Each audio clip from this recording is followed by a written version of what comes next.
Hey guys, welcome back to Sports Tea. I'm really excited that the NBA regular season is back.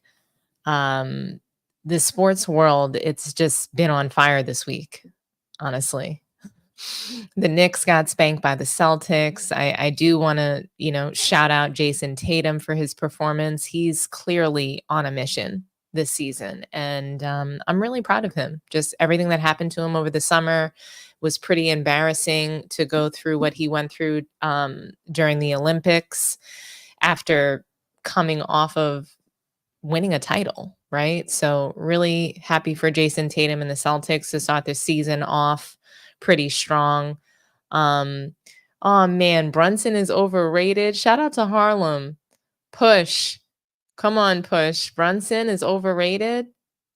I think that he's had and made a really great impact on the Knicks. But yeah, I mean, the Lakers, they looked amazing with Anthony Davis dominating against the Timberwolves, against, a loss without Carl Anthony Towns Timberwolves. They look totally lost out there on offense and defense. They completely, it seems as though they've lost their identity. Um Shout out to you, right hand cam. I see you guys. Um yeah, I mean, tonight we're gonna talk about, as you can see from the rundown, the lineup. You can see that we're gonna discuss the Lakers opening season game, really Bronny James and how he started off his season, Ant-Man and his recent word vomit, Joel Embiid and the investigation of his game participation. Uh Lastly, we're going to talk about the WNBA finals and whether or not the Minnesota Lynx were robbed of a title. So before we get into that, I am going to shout out some loyal Sports Tea supporters. So let me just start with my East Coast twin, T-Bert. Shout out to you, buddy. Courtney, very loyal supporter. Thank you so much for constantly watching, commenting, donating to the channel. The two Jeffreys, Jeff Young and Jeffrey Guyot, thank you both. Malik, no prisoners, even though we don't agree, you always show up and you're a really good sport. Tony Jones, thank you so much for your support. It's not that serious. Thank you so much for the super chats. And, I really appreciate you. Chirac Maybach, Guillermo, you've been supporting Sports Tea, Man Down Sports. It's only right that I give you a shout out. You've been a very good sport when you call in as well. And I also want to give a big shout out to Ticket TV. Thanks for your support for the channel and just your truth telling in general. You're a real one. So shout out to you, Ticket. And let's see who's in the room tonight with us. Josephine. Oh my gosh. Thank you, Josephine, for the kind words. I really appreciate you. Miguel, Blockchain Easy. Thanks for being here. Trey Porter. Good evening to you. Chirac, what's goody? Push, Harlem. Shout out to Harlem. What's good? Marvin, Jeffrey Young, of course. It's not that serious. Thank you so much. I know that you're at work, but or you're sleeping. So I know it's a late show. So shout out to all my East Coasters that are staying up late with me tonight, or maybe you're doing, a graveyard shift. Really appreciate you guys being here. But yes, Greg Anderson, shout out to you. Imaginary Players, Jay-Z. That's one of my favorite songs. And that's what's happening with Bronny James. He's pretty imaginary, right? Princess, shout out to you. Jeffrey, both Jeffreys in the building. King Low, right hand cam. Dan Latella, shout out to you. Soji, Kenji, thank you guys for being here. Tyrese Jones, Mikey Brass, Young Disciple, what's good? T-Bert, really just so happy to see you guys in the chat. The love for the game. I love that name. So Larry Jameson, there's some folks I haven't seen as of yet. And I just want to, like I said, thank you guys for being here with me and rocking out with me late night. So we are going to get into the Bronny James topic. before we start, if you can just do me a solid favor, like the video. We've got 49 people in here. I hope that I have 49 likes. And if you can go ahead and subscribe to the channel if you haven't done so already, that's greatly appreciated. So, for those of you that just joined the live, as you can see from the lineup, Bronny James is on the agenda tonight. If you guys missed the Lakers opening game last night against the T-Wolves, then you missed Bronny playing 3 minutes as the Lakers were up by about 14 points when he checked in. And for me, what was interesting about Bronny checking into the game is that Rob Dillingham, he didn't get in for the T-Wolves at all. So he was actually a lottery pick. I believe he was picked 8th, and he saw no playing time yesterday for the Wolves. Granted, they were losing. They were down pretty much the whole game, but he didn't get in the game at all. Um, and I just found that to be really interesting that he didn't get any playing time, yet Bronny did. Another interesting fact is that just like I mentioned to you guys, and look, I know that I was really angry on Sunday and I needed to take a woosah, but Quincy Oliveri, he was nowhere to be seen on the Lakers roster. He wasn't there on the bench. He wasn't waiting to check in. He wasn't riding the bench. He wasn't riding the pine. And why is that? Because he's somewhere buried in the G League. Do you think that he can, spend any time with the Lakers and them be like, they have to be able to justify the decision to keep Bronny on the roster to give him a 4-year contract? We're not going to see or hear of Quincy Oliveri probably ever again. So it seems like they pretty much have relegated him to the G League, which is where Bronny actually belongs. And it's pretty unfortunate, but I was right about that. I mean, everybody that reported about Quincy, we knew that the two-way contract was not, it was a scam. It was just a scam to give him something, but he wasn't going to play in the actual NBA. So it's really interesting to me that we're praising Bronny.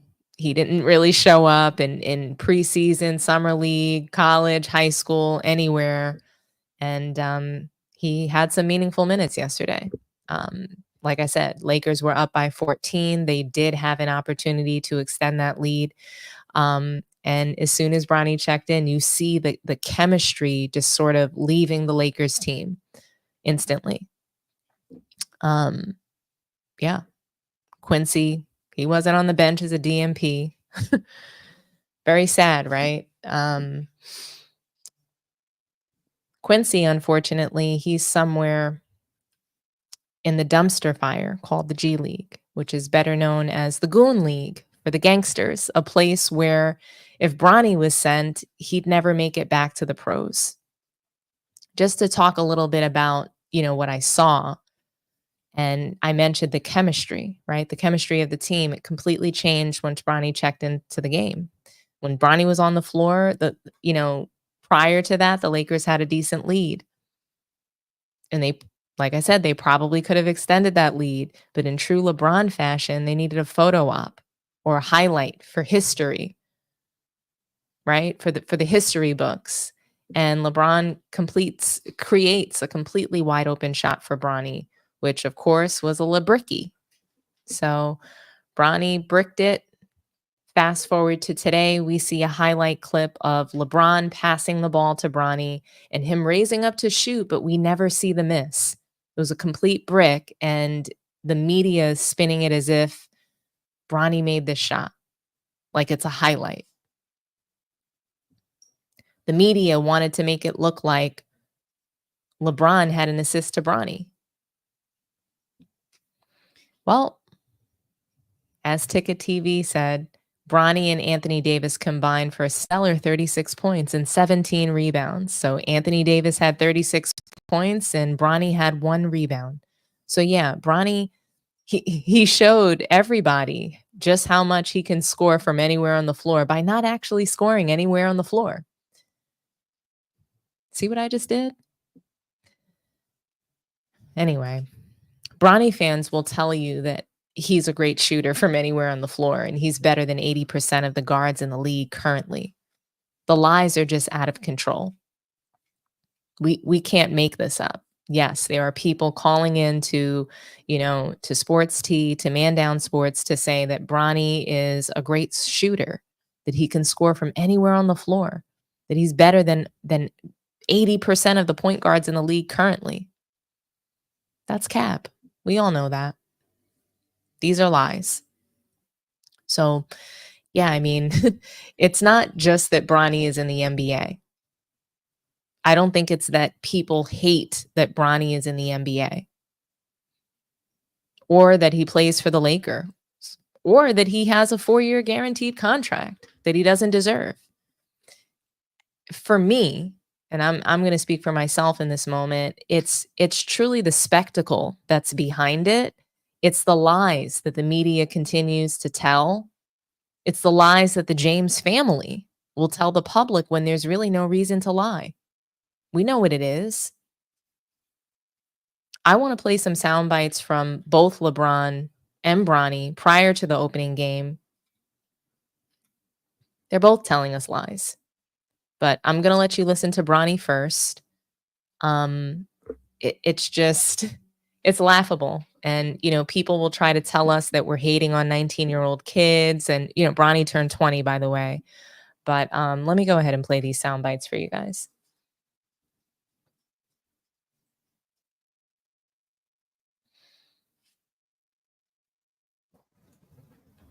When we start playing a game, especially. Do you know if you're going to play tomorrow? I don't. Right, you've next time into a game the dream you've had for a long time that really makes me look. Would you allow yourself to reflect on any of that in the moment? Kind of soak in kind of your journey a little bit? You haven't played deep. Yeah, I don't feel like there'll be time to do all that, especially like taking into heated moments. I'll probably take time to do that afterwards. Sorry if I missed this, but did you all ever decide what you're going to call him out on the court? Probably Bron. That'd probably be the easiest one. Can you describe where you were a year ago at this time for the first big game of the season? I know you're still. Okay, I know that it was really loud in Bronny's background. He was, I guess, they're at practice, preparing for the game, and they're asking him if he knows whether or not he's going to play in the game. And he quickly answers, I don't. And I watched it. It's a video, and I get it that you guys are hearing the audio, but Bronny's clearly lying. He said it so quickly. There was no elaboration. There was no explanation, but I don't believe that Bronny didn't know that he was going to play last night. I think it's a complete lie. So it's hilarious to me that Bronny is pretending that he doesn't know if he's going to play in the game or not. He definitely knew he was going to play well in advance. What kind of wool is Bronny trying to pull on us? Seriously, if you're going to pull the wool over my eyes, as the son of a billionaire, at least let it be that really beautiful, expensive merino wool. You guys know what I'm talking about? Not the kind that's going to shrink even if you hand wash it. The merino wool. But even the way, like I said, even the way he answered the question, he didn't even think of the answer, almost as if he knew he would be asked, and Rich Paul had already coached him prior to the question. He claims he didn't know he was going in the game, but we see LeBron on the bench coaching his son. He's obviously mic'd up for this moment. Bronny is essentially ignoring him because he'd rather be playing Call of Duty instead of basketball. I mean, that's what I think. But yeah, he's on the bench. LeBron's mic'd up, and he's telling Bronny, don't worry about the intensity. Just get out there and do your best. And Bronny's completely ignoring him because even he knows it's bullshit and for the camera and for the mic.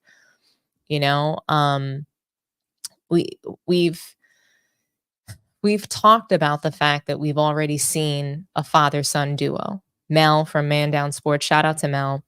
he compared it to a moon landing, and Ken Griffey Jr. and Sr., they already did this, right? They planted that flag on the moon. It's already been done. And so now, like LeBron and Bronny fans have said, yeah, but it's the first time we're seeing this in basketball. This is historical. It's not the same. I mean, it's the same exact thing. It's just not as impressive. And now LeBron James is comparing the history that he's making with Bronny to the Griffeys. So, you know, we were initially comparing it to that and saying, hey, this is not good enough. This is not as good or as impressive as Ken Griffey Sr. and Jr. And we don't want this. We don't need this, again, for it to not be as good or better.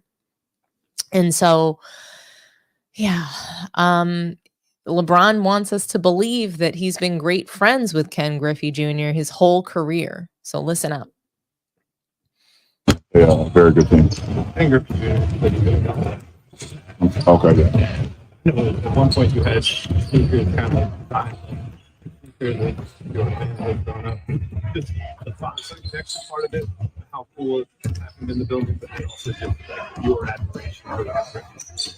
Well, I've been a friend, big time. I was a fan of Ken Griffey Jr. and then became a friend of Ken Griffey Jr. Throughout my professional career, and just understanding the history of sports, to be able to see what they was able to do when Griffey Jr. went to Cincinnati, and them, being together, and then also when he was younger in Seattle, them being on the field, I always, kind of reminded of that one play when it was a pop field in center field, and Griffey Jr. just snuck in and took it from the dad, and I was like, pretty cool. That was a pretty cool moment. It was a pretty fun moment. So, to be here today and to know that, those guys will be in attendance tonight, while me and Bronny is, on the same team. It's just a pretty cool, moment in the history of sports. They played together 3 seasons. First season they played together, they hit back-to-back balls. Yeah. What would be the basketball equivalent of you and Bronny playing together in a basketball game? Back-to-back balls. They had 2 home runs when they was in Seattle, right? Yeah, that was true. Probably 2 lobs. If I catch a lob and then Bronny catch a lob, that'd probably be equivalent of that. Obviously the long ball is something that's big time in baseball. So probably 2 lobs. You passed Michael here in LA. You passed Dominique here in LA. You want this next milestone to happen here? What next milestone? You and Bronny from whenever it happens, it will happen. If it's tonight or if it's down the line, whenever it happens, it will happen. And it's been a treat, and just from preseason to practices and every day to not plane rides and bus rides, and being with him and showing him the ropes along with his teammates and coaches. Just bringing them up to speed of what the professional life is all about and how to prepare every day as a professional. So that's super duper cool. There's the stuff you get to do with him, but I'm curious as to that. What's it been like to watch him, like learn how to do this, learn to be a pro? Yeah. What's it been like to see him interact with people other than yourself, I guess? Well, I'm not like up underneath him, every single day, seeing what he's doing, who he's talking to, but he's his own man, and just to see him continue to grow. It's been a treat to be able to see. I missed so many days, while I was playing, and they were in grade school and middle school and high school. I missed a lot of days, so to be able to kind of recoup some of those days now with us being together, working together, I mean, it's pretty cool. It's natural. You're going to be thinking about it, concerned about growth and development. How have you been able to balance that natural dad worry with the normal stuff you worry about? I won't be concerned. I won't be concerned about his growth because I know how hard he works and I know where he's cut from. So I won't be concerned about his growth. As he continue to grow at his own pace and he runs his own race, so I'm not concerned about that. I just want him. No concern. It's just about him being happy and wherever he wants to do and how he wants to perform, and but more importantly is how he continues to be offensive, how he continues to interact as a model citizen, as a young man, a person that has a lot of people that looks up to him, in his age demographic and things of that nature. So The basketball stuff will take care of itself. I'm not concerned about that. One of the things I asked him yesterday was, this is obviously a cool moment for the two of you guys, but considering just for, let's take you out of it for a second. I mean, right. This was his dream too, mm-hmm. and that dream took a real scary turn not that long ago. Right. Okay, there's a few things in this soundbite. It's for me, it's very loaded. Again, with LeBron, I find him to be just very strategic and calculating in his messages. So even if he's not asked about something directly, he will spin an answer into, the narrative that he wants to create or, perpetuate. So to me, LeBron wants NBA fans to view the James duo the same way as the Griffeys were seen and how great of a duo they were. LeBron comparing himself to Ken Griffey is ridiculous. Hasn't LeBron put a big enough target on his own back and Bronny's back throughout the years? It's like LeBron just loves doing it to himself, but to do it to Bronny is just next level, in my opinion. It doesn't make sense to me that he continues to give people bulletin material. It's like he's enjoying creating content for us. I've never seen anything like it. Just to address the Ken Griffey comments, yes, they hit back-to-back home runs, right? But LeBron really wants to equivocate home runs to alley-oops on the court. Really? That is not the same. Why don't you and Bronny try to hit back-to-back three-point shots? Shit, hit back-to-back free throws. Let's see that happen. Can we use an example that fits? Can we deliver on a game-changing moment?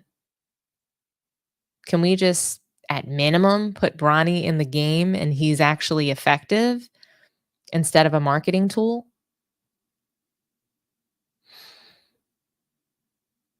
Can we put Bronny in the game and he can actually do something meaningful instead of just being lost on offense and defense? Let's start there. Bronny, he isn't an NBA player. He's a gamer. LeBron even talks about wanting to see Bronny in uniform. And, to me, what he really means is he wants to see him in costume. Halloween is like 1 week away, guys. And Bronny is already in full costume, dressed as an NBA player pretending. It's just unbelievable. Another point that LeBron made was that pretty much he's using this time to play alongside Bronny as to make up for the time that he's missed being a dad. He's missed a lot of time. So we're supposed to feel bad. NBA fans are supposed to watch LeBron raise his son on the Lakers. Why didn't LeBron just retire and begin to develop him and train him and actually spend the calories that it takes to develop his child? But no, Bronny had to go and train with Gilbert Arenas.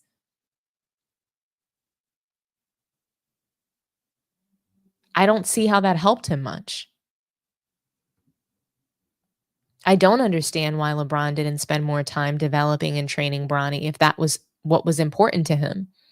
So you mean to tell me that you're using a roster spot on the Lakers to babysit your child? It's pathetic. It's extremely pitiful, and I can't believe that LeBron continues to use Bronny and these narratives as a way to manipulate NBA fans. We're supposed to accept mediocre basketball because LeBron didn't spend enough time with his child, his firstborn child, which is understandable. I get it. He probably did miss a lot of time with Bronny. Look at what he has to do for a living. He's a celebrity. He's one of the greatest basketball players that have ever lived. So, of course, that's a demanding role. And it's going to take him outside of the household quite a bit, right? But that does not mean that basketball should suffer because you were unable to spend enough time with your kids and with Bronny specifically. So it's really disappointing to hear that. It Is What It Is podcast, they had Vernon Maxwell on the show. And if you guys remember, he played for the Rockets when they won back-to-back titles in the 90s. He had a lot to say, and he was very balanced. He was really funny, very charismatic. I really enjoyed his interview on It Is What It Is. So let's hear the first soundbite where he talks about what he would have done if he were in LeBron's shoes. That right. Okay, so now let's talk about the Lakers. The Lakers beat the Timberwolves 110-103.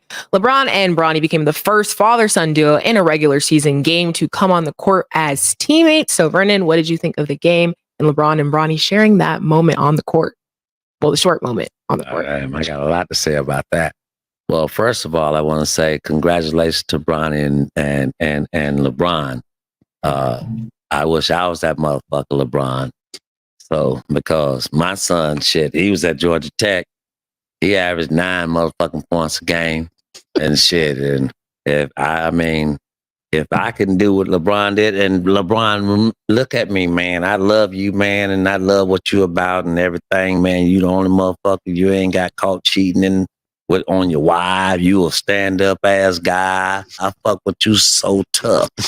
But I wish I could do the same goddamn thing that you did, nigga. You put your son in there with 9 points? Yeah, you get your son in there. You average at 2.3 points at USC, and he got a goddamn chance. Yeah, damn, he got drafted.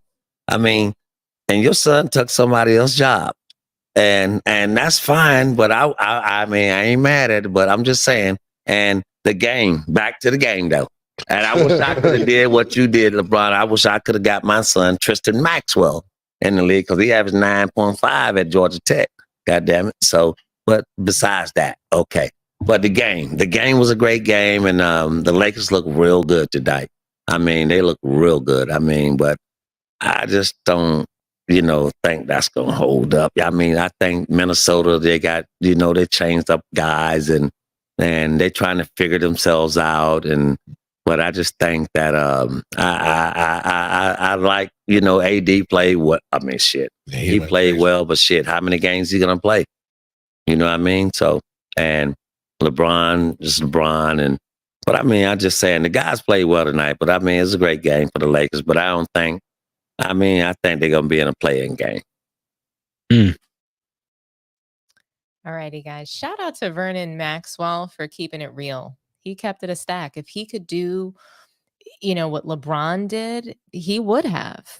He's saying it. Hey, like if I could have done what LeBron did, and he made sure to let everybody know how great of a father and husband LeBron is, because, you have to say those things before you provide any opinion or critique about basketball. But, Vernon Maxwell, honestly, for me, I felt the shade in his statements. Like his son averaged 3 times what Bronny averaged in college, and he couldn't get his son in the league. He said it. Your son took someone else's job.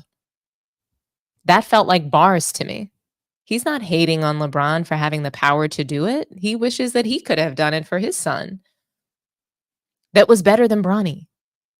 I think that it's shameful that Bronny is taking someone else's job, especially a young kid that, has dreams of changing his life and supporting his family and creating generational wealth for his family the way that LeBron was able to do so. He's already had generational wealth since he entered the league with his first Nike contract.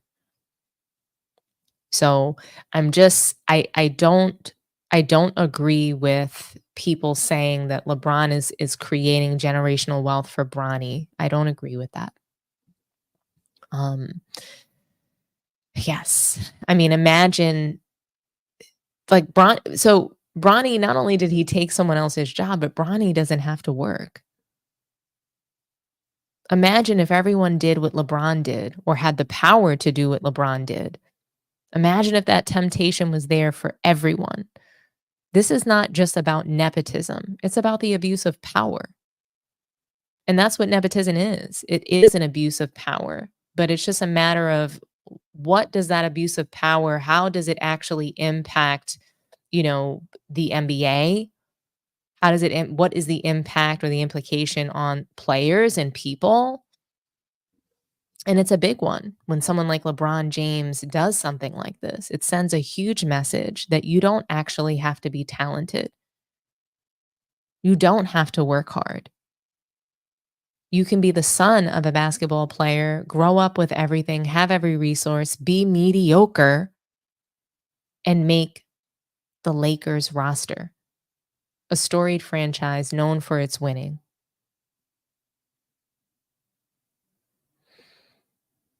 You can make a mockery of the league if you're LeBron James's son. These are the messages. I mean, LeBron has the power to put his daughter in the NBA when she's old enough to be in it. Is he going to do that? Is he going to get the rules changed so she can be a star in the league and he can come out of retirement and play with her at 60 years old or 50 years old?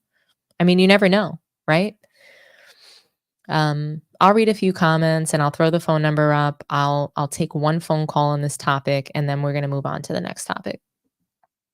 So let's see. What do we have here? Alrighty. Sports Tea, talk to me nice. Hey, how we doing? How's it going, Funky Town? Not bad, not bad. I had to jump the line real quick. I'm a little ill, a little under the weather, but I Oh gotta no, I'm so support my sister. sorry. Oh my No problem, gosh. no You problem, gotta get no some problem. rest and take care of yourself. Drink lots of fluids, okay? Oh yeah, doing that, absolutely. Hey, enjoying the show, obviously. Like your rundown.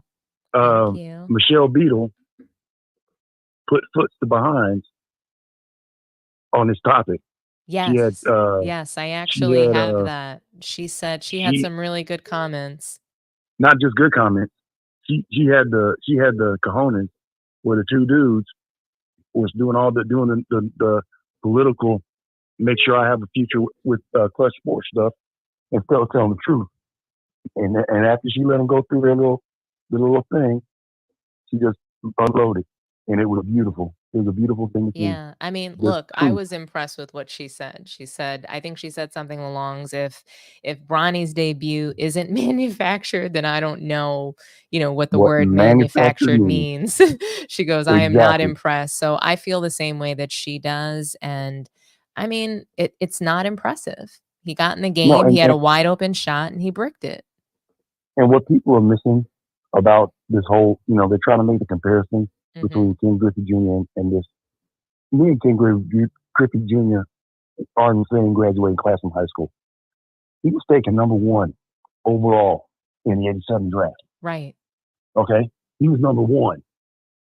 He is the first child of a former player to go overall number 1. That's another thing he is.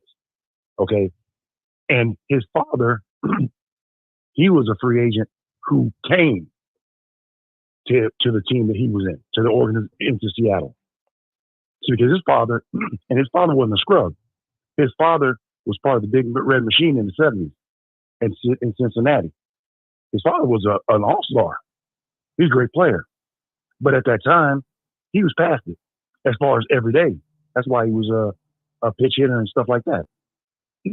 Designated hitter. Bottom line is, this is it's completely manufactured. Even the comparison doesn't make sense. Two different sports, they don't add up. And then to watch, LeBron and his little buddy going to work, and what they ended up doing, it was. I mean, I was pissed off all day yesterday watching that game. I was upset. I was like, I gotta watch it just because I gotta watch it. But I was upset because he didn't do anything. Like he literally got a shot served up for him. Defense collapsed on the foul. He passes the ball out and clank. And I'm sorry. What are you there for? Other than being an oxygen thief? Like why are you there? You're not a player. You're not a I mean, I know you just look at the body language. I wish I could feel sorry for him, but I don't. As far as I'm concerned, he deserves just as much of the blame as his father does for this. Because I'm sorry, if this is the best you can think to do with your power when you get to that level, I compare him to Trump, and I compare his fans to Trump fans, because if you just ask them, like, make it make sense to me, they can't. They really can't. I mean, like, not with any. It'll be a whataboutism. Okay, wait. See the what about this and what about that? What about he didn't cheat on his wife that you know of? Or what about he's a good father that you think you know of? Okay. I've never watched basketball for that. That's never been my thing. I mean, we have a Lawrence Taylor gentleman in the was chat saying terrible. that Bronny James has elite defensive tools and athletic abilities with solid shooting mechanics. He is a future high-level NBA player. Well, whoever that is, they need to put the crack pipe down, and go find some self-dignity wherever you need to go, whatever store, put it on layaway, put it on a credit card, whatever you need to do. But, don't try to tell me something. I know for a fact. I mean, I've been around professional athletes my entire life.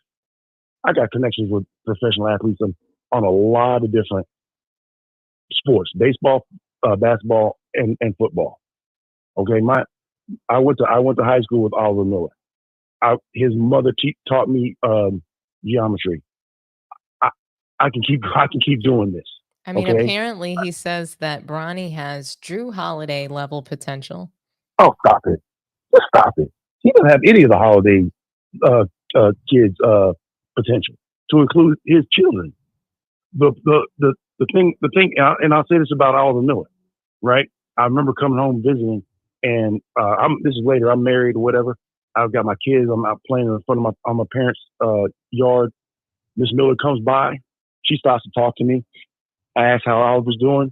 He's in the league. She said he's eating himself out of a job. Is what he's doing. That's his mom. She's not gonna. She didn't play games. She said, no. He's eating himself out of a job. And then the next time I saw her, he was playing in Poland. The point I'm trying to make is this is people think that it's like everybody does, make excuses for their kids, or they, got these rose tinted glasses. I know people. They'll tell you straight up, nah, he needs to get himself in the gym. He needs to do this. He's not hungry enough. Now this has come from his mother. Right? Come on now. What are we talking about? You talking about this kid? This kid got out there and missed. Was it 0 for 2 or 3? One of them got a rebound. He got one rebound, and he missed the open shot that LeBron got for him. Yeah, okay. So you literally just got in there to get in there. Right. That was it. Like this whoever's saying that, elite level, whatever. Stop it. Put the pipe down. You're killing brain cells. But the thing is that I guess I have an issue with is that people are saying that Bronny has, the same gentleman said that he had more potential than Quincy. And it's just like, potential is not for the NBA. Potential is for the G League. That's why that league is there. So if you have potential, you go to the G League, and then perhaps if you can get out and back up to the league, then if you're able to show that potential turns into something, then you make it to the NBA. I don't see how potential is for the NBA. Is there an award for the best potential jersey player in the NBA? I never heard of that. I never heard of that. Potential rookie of the year, has that been a thing before? Potential 55th overall pick, has that been potential? I never heard of it. Exactly. So we're just making up stuff. They're just, again, what about it? You're just making up stuff. He has potential. That hides so many sins. Like, what does that even mean? I don't watch somebody for their potential. They're supposed to be a professional. This is supposed to be the highest level of basketball. And I'm sorry, I've seen people in the military that I played with and against that were eons better than him. Like, what I played with a guy who played point guard at Syracuse, from New York, from Queens, and I'm telling you, this brother, he could go through the lane with.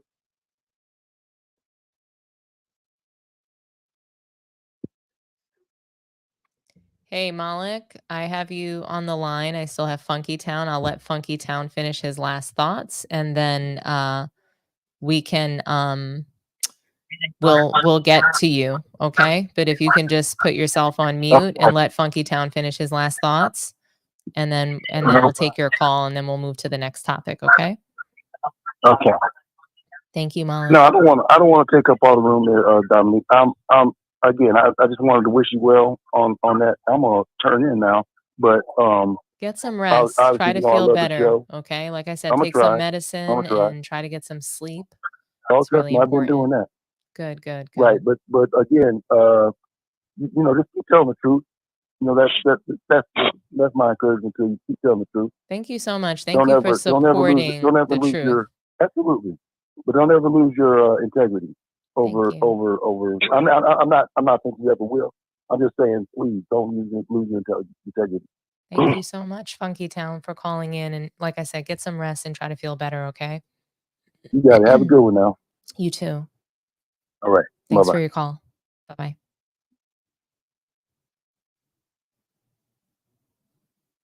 Malik, are you there? Yes, I am. All righty, Malik. Talk to me nice. All right, how you doing? I'm so good. How are you doing? I feel like I haven't heard from you in a little while. Yeah, I've been missing you live. I'm sorry. I've been getting notification when you come on. Maybe. I'm sorry. I don't think I've been planning them far ahead in advance. And then I did my last live was on Sunday, and that's a day for football, so a lot of people are going to miss that. But you're here now, so you have the floor. Right. Talk to me. What do you think? Do you think that the James duo is just as good as the Griffey duo? No, I like it. I think listening to the call you had played with Vernon Maxwell. Mm-hmm. I mean, like he admitted, if he had the clout, he would have did the same thing with his son. I mean, nepotism been going on for a long time, if they want to call it this. It's been going on forever. And it's just amazing how people keep saying Bronny taking somebody's job and all that, even though he was the 55th person. He said that too, though. You heard him say that he took someone else's job, right?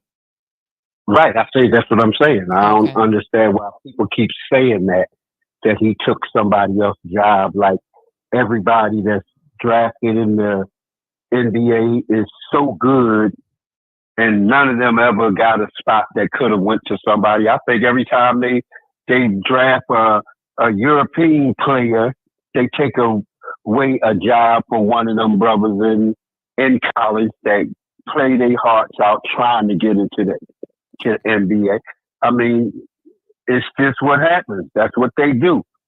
And so I don't know why everybody want to keep saying Bronny took somebody's job, and the guy you had on the other day that was crying and all of that, he in the G League now. And I mean, that's the way it happened. You can't say Bronny took his job. About the 54th pick person, maybe he took his job.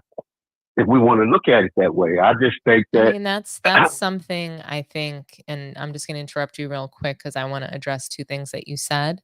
But when we talk, so there's a lot of chatter, right, about the 55th pick. What about the 54th pick? What about all the other teams that passed up on Quincy? What about, right? We hear a lot of these things. And I think that it's an interesting thing to say, okay, well, what about the 54th pick? Why are we making such a big deal about the 55th pick? Can we, for a moment, recognize how great it is to be in the NBA, whether you're the first pick or the last pick? Can we just for a moment talk about that? Because if your child went to the NBA as the 55th pick, you would be really proud of that, wouldn't you? Like, how would you feel as a dad? Would you be proud of that? Of course. Even if he was the last pick in the draft, if he just made it, would you be proud of that? Any pick he get, even if he was a walk on, it wouldn't matter. Right. And if I had the clout like a LeBron James did. Right, but we're just talking about you. We're just talking about you, a regular person, me, a regular person. And if I had the clout, I would do it for my child. But we're not talking about clout. We're just talking about if your kid made it anywhere, any pick, right? Like you would be really proud of that. So that's just what I want to focus on for a moment. I just want to focus on that for a moment because going to the NBA is really special no matter what pick you're in. So we have to stop downplaying the 55th pick. Can we stop doing that? Only because hey, like there's only 400 some odd spots in the NBA. Not everybody gets a chance to be a part of that league. It is a fraternity. It is special. It is sacred. It is so many things, right? It's being able to provide a life for not just yourself, but for other people. It opens doors, right? So that's right. I think it's really, it's remiss of us to not recognize that the 55th pick has, just as much cachet, or it's okay to be a 55th pick. It's not something silly or dumb or whack or, oh, it's no big deal. It's a big deal to be in the NBA. It's a big deal to make it. Hold on one moment. One second. It's a big deal to make it into the G League as well. So it is a huge deal to make it to the NBA. It's a big deal to go to the G League. Those spots are only for the most talented people, and they should be for the most talented people. And I hear your point about the Europeans. I'm of the opinion that the NBA is obsessed with marketing internationally. They're obsessed with entering this market. They're obsessed with washing out Black American men in the league in favor of, the foreign players. And they've been obsessed with this since the 60s. So I'm with you on that point, but I'm not with you on the point of why are we obsessing over a 55th pick? Why are we saying, why are we making it seem like it's such a big deal? Because it is a big deal. Being in the NBA is a big deal.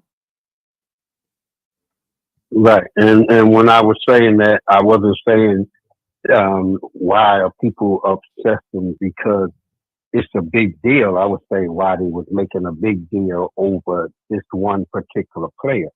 But because we're not making a big deal of Bronny. I want to be clear that I'm not making a big deal of Bronny. You're not. The media, the media is praising Bronny as if he were a number one pick. So when you're hyped up, when your dad comes out and puts up, tweets like Bronny's better than half the guys I'm watching right now on League Pass, shit's lightweight hilarious. Do I need to put that up again for you?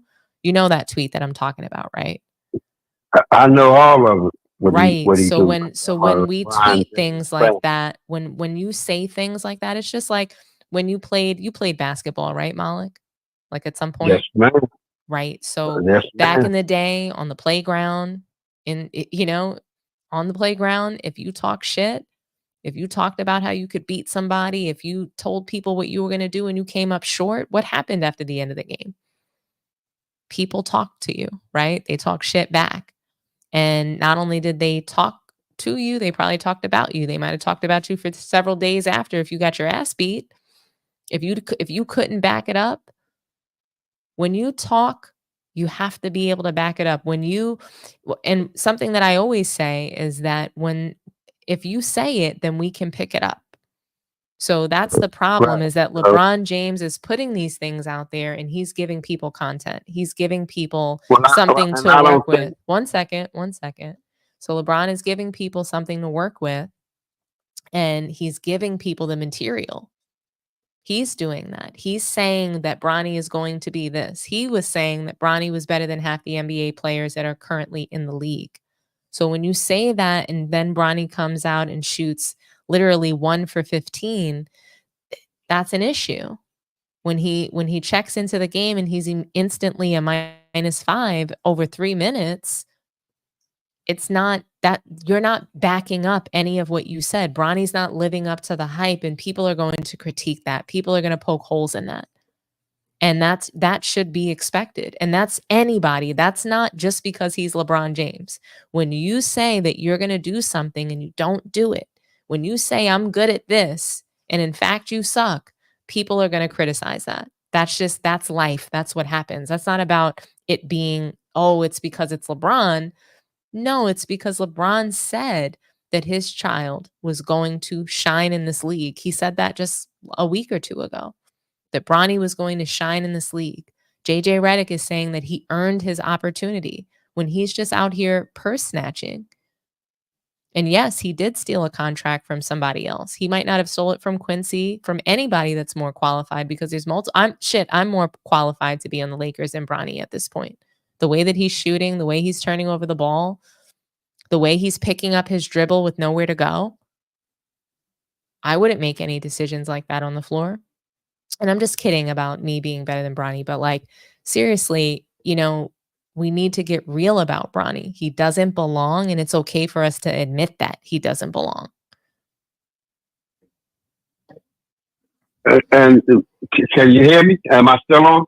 I can hear you. All right.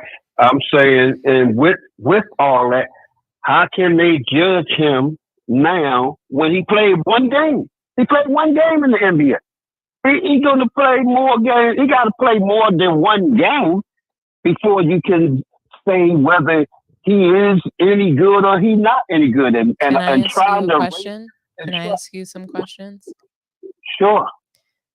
So the first question I have is, what do you have to do to get to the NBA? What do you have to show people?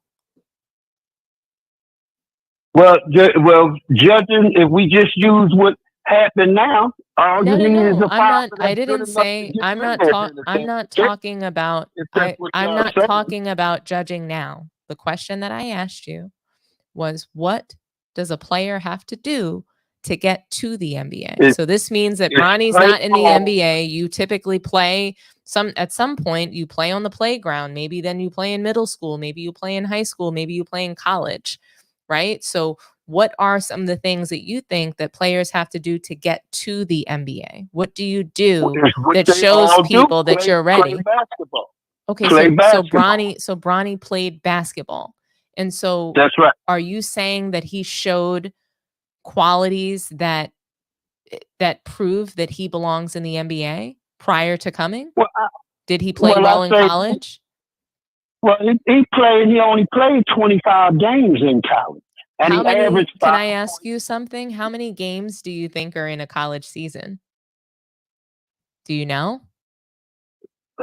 I don't know. I never really he only played 25 games. Can I tell you that Bronny missed just 5 games of his USC season? That's all he missed was 5 games. Well, then he did enough that he's still in the NBA. It don't matter. You got players. You're saying it doesn't matter. Good. So Malik, we can't hold on. Yes, but we can't. You can't say that it doesn't matter and then make the comments that you're making. You're saying he only played 1 game. So I'm asking you, when was he supposed to show that he was built for the NBA? So if he didn't show it in high school and college, why would he be able to show it in the first game of the NBA season? He didn't show it in the summer league. He didn't show it in preseason. So he didn't show it in the first NBA game either. When are we supposed to, as NBA fans, and when are we supposed to accept, based on what LeBron has told us, that Bronny is ready to be in the NBA? We can try to think anything we want to think. We don't have anything to do with who they take in the NBA and who they don't. That LeBron James' son played and he averaged. I want people to know that what's his name? He played for Miami. Jimmy Butler. Jimmy Butler went to a junior college. His first year in Marquette, he averaged 5 points a game. His first year. 5 points. He's one of the best players in the NBA today. So just because you didn't do much in high school, you Can I might not ask have you a done much question? in Can I college. ask That you a don't mean you question wouldn't do about that good. analogy? So hold on. So I'm going to stop you when I feel like a lie is being told, or if I feel that the facts are being misrepresented. Do you know what Marquette's record was that year? And do you know who was playing alongside Jimmy Butler his freshman year? But what do that have to do with what he averaged? It has What a that have to lot. do with that? Malik, it Who has was playing that? Malik, it has a lot to do with that in college basketball. So if you're part of a good program and you're not obviously being highlighted in that program, but so like fast forward, because Jimmy Butler wasn't one and done. You have to be a really great player to be one and done, right? One and done players, they have to be really good. And Bronny was not. So he proved that he was not good enough to go one and done to the NBA, but he's here. So you're saying that it doesn't matter because he's here, right? So how long? And my question is to you. You said that he only played one NBA game. When should we expect Bronny to? I'm asking you a question. When do you think? Hold on. When do you think? Because you said that we were judging Bronny based on one NBA game. When do you think that we're allowed to critique him? When are people who are watching him play allowed to critique Bronny? Can you answer that for me? Anybody, you can critique anybody anytime you want. Anybody can. That ain't what I was saying. I was saying that I did say that LeBron James' son still only played one game in the NBA, and already you saying he ain't no good. I'm saying, why you got to give a person a chance? Somebody can come in and play one game, all I'm saying, score Malik, no points, then the next game they can score 20 points. All I'm saying, that's all I'm saying. All I am saying is that Bronny was never good. And people that we give a chance to prove themselves in the NBA, it's because they've shown and they've proven that they were either winners in college, winners in high school. They had the ability to be a star on any of those teams. We never saw that from Bronny. We never saw stardom from him in high school or college. And hold on. And so when we're watching somebody play in high school and college, and they're not the best player on their high school team, they're not the best college on the best player on their college team, that's part of the judgment. That's part of the criticism that, hey, that's why we're not believing that he belongs. We don't believe he belongs in the NBA because he didn't prove it anywhere else. And then he gets to the NBA and it feels like he's not ready for it. And that he needed to spend time in the G League or in no league, that he needs to play video games and date white women. 4-year contract. So all the people that's feeling that way, it don't matter. He's there. And plenty players that played in the NBA that wasn't good, that didn't make it. You got some that played in there, and people can make it in for different reasons. Everybody don't have to be a star. Okay.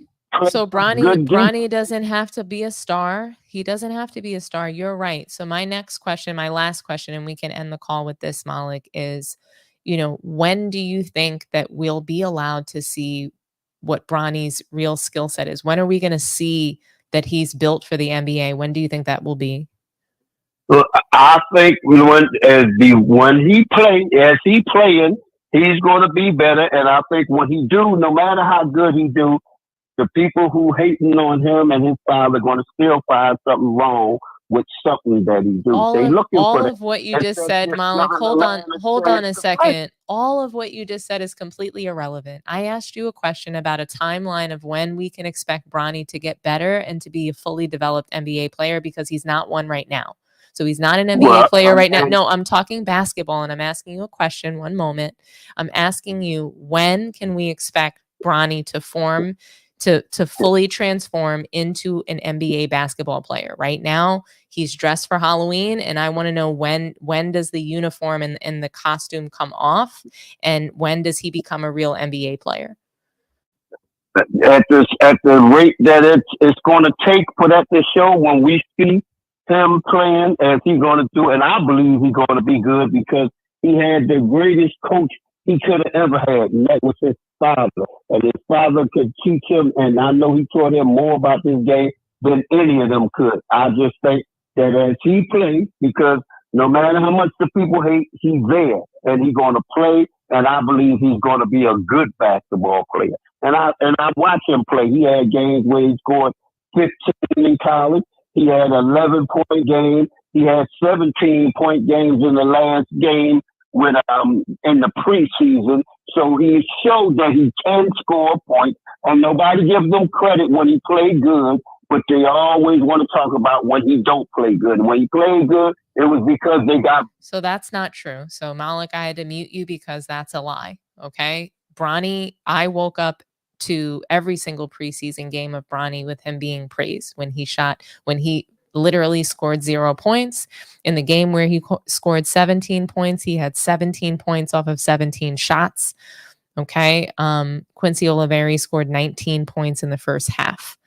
Okay. Bronny did not score those 17 points until garbage time, until the Warriors were already being blown out by 60. I'm sorry. The Warriors were blowing the Lakers out by 60. I'm not going to praise a 17-point performance and a blowout loss. So, but yet ESPN, Gilbert Arenas, they all did that. They praised him in a 17-point loss, in a 60-point blowout loss when he scored 17 points. So that is a lie. And everybody is not hating on Bronny. People are praising him. In fact, the media is praising him, and he is, becoming a household name. They're talking about Bronny winning Rookie of the Year. So what you're saying is a lie. Everybody's not hating on Bronny. Father is a household name, but like I say, when he do good, you'll say, like you just said, he made 17 points with 17 shots. Still scored 17 points. In garbage time. He didn't even become aggressive. He did not even become aggressive until they were already blown off the floor. It's just not true, Malik. So I'm going to move on to the next topic. I really appreciate your phone call. Your voice deserves to be heard, and it is important. It's important to hear the other side, to hear what LeBron James fans believe, to hear what Bronny supporters think is true and right. And I'm still waiting to hear when you think that he's going to morph into an NBA player, an actual NBA player, not someone just wearing a costume. Alrighty. Well, you have a good night, Malik. I hope that you enjoy the rest of the show. I'm really excited to move to the next topic. Can't close out. Thank you so much. Okay. I can't close out. This was the closeout. I gave you quite a bit of time. Okay. I'm going to move to the next topic. Now you used up all my time though. Malik, you only had 1 minute, and I always give you way more than that. But you talk most of the time. Malik, I wasn't even supposed to take your call. Why you don't let me talk? You let everybody else talk. When I call, you just question, and don't let me finish out. Why you don't let me talk a little? I always. I mean, you ain't got to agree with me, but can I at least make my points? Malik, I'm going to move to the next topic, okay? You can close out. Right. You close out, okay? Go ahead. You close out. Make your points. I just want to say, like I said, other players played in that same game, whether they was getting blown out or not, and they didn't score 17 points. So I just think it's disingenuous to say he had 17 points just because they was being blown out. And I'll close on this point. Steph Curry himself said with their 53rd pick, they was going to pick Bronny James. But out of respect for his father, they agreed to let Bronny go, let them have him at the 55th pick. So that showed that if LeBron would have never asked him, can we have him to my team, because that's what a father wanted with his son, he was going to be playing with the Warriors. And then was everybody going to be trashing him then too, because the Warriors picked him up? And I close with that. Thank you for the time. And I still like your show, even though I think it's a lot of hating going on and in the comments from the callers. Well, I appreciate That's you. what I say. Thank you, Malik, for calling in. And I like your show, though. Thank you All so right. much. All right, bye. Bye-bye. So just to address Malik's last point, if Bronny went to the Warriors, as long as he was being made a spectacle, people were going to criticize him. So it's not about him playing with LeBron on the Lakers even. It's just the entire spectacle. It's the lies that the James family is telling Bronny, pretending that he's not going into the game, knowing that he is. Steph Curry getting checked in, at the end of a blowout game, at the end of the fourth quarter, just for the photo op with Bronny. Everybody's complicit. So the Warriors were complicit in Bronny's, media nonsense. There's so much storytelling happening here and narratives being pushed. So, yeah, thank you, Malik, for that phone call. I'm concerned about LeBron fans, that there's no objectivity there, that we can't answer simple questions like, okay, well, you say that Bronny needs more time to develop. When is that going to happen? When can we expect to see a fully developed NBA player? When is the costume going to come off? Can't figure it out still. So, Bronny is an imaginary player. Okay, he's an imaginary playmate. The Jay-Z song, it does apply to Bronny. Where's the Hummer at? LeBron said all these things. You gotta back it up. Do these shits even have leathers? We're waiting. We're waiting for Bronny to become a real NBA player. He's not that yet. So let's move on to the next topic, guys. I really appreciate you guys hanging in there with me tonight. The next topic, we're going to get into Anthony Edwards. As you can see from the lineup, he's at it again, and it is pretty disappointing. Oh, man. I mean, the guy just won't stop running his mouth. He's been slapped on the wrist by multiple people. Kevin Garnett, Magic Johnson, Dominique Wilkins, amongst many others, even peers currently playing in the league. Just when that news cycle was fading of him saying that, none of the past players besides Michael Jordan had any skill, just when that was fading away, here comes Anthony Edwards bad-mouthing Michael Jordan and Kobe Bryant's leadership now. So here's what I believe he told this to Sports Illustrated, or it might have been Variety magazine. Let's see. So he's asked about their leadership, and he's asked essentially if he agrees with their leadership. And I thought that it was interesting because this is what he had to say. He goes, I can agree to disagree, because in today's game, everybody's different. You can't talk to everybody the same. You got to talk to players differently, Edwards said. Certain players can take it. I talked to some of my teammates like, hey, get your shit together. But some players, you got to talk to them on the side. You can't really cuss them out in front of everybody. I think that that statement, like, minus the fact that he's basically trying to torch Michael Jordan and Kobe Bryant, I don't really have so much of an issue of what he's saying. Leadership is situational. I mean, as a leader of people, as a manager myself, it's definitely a situational thing. Everybody cannot be led the same way. You kind of have to meet people where they're at in their development. And anybody that manages people knows that, including Michael Jordan and Kobe Bryant. I doubt that they spoke to everybody the same way. I never heard any story of Michael Jordan punching Dennis Rodman in the face. So I'm not sure why people have this incessant need to discuss business that they were not a part of. How could you know what kind of leader Michael Jordan or Kobe Bryant were? Just because they played the game very similarly, how would Anthony Edwards know that they had similar leadership styles? I get answering questions that you're being asked, but where the hell is the media training for Anthony Edwards? Why does he have absolutely no ability to answer questions about the eras before him with any modicum of class, decency, or respect? Michael Jordan, he wanted to win. He's a proven winner. You don't get 6 rings without being tough and having relentless focus on your goal.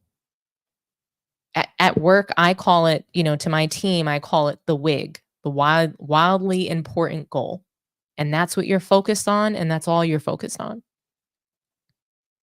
So, I want to play a soundbite from Michael Jordan. He's asked about a comment that Luke Longley made about his leadership.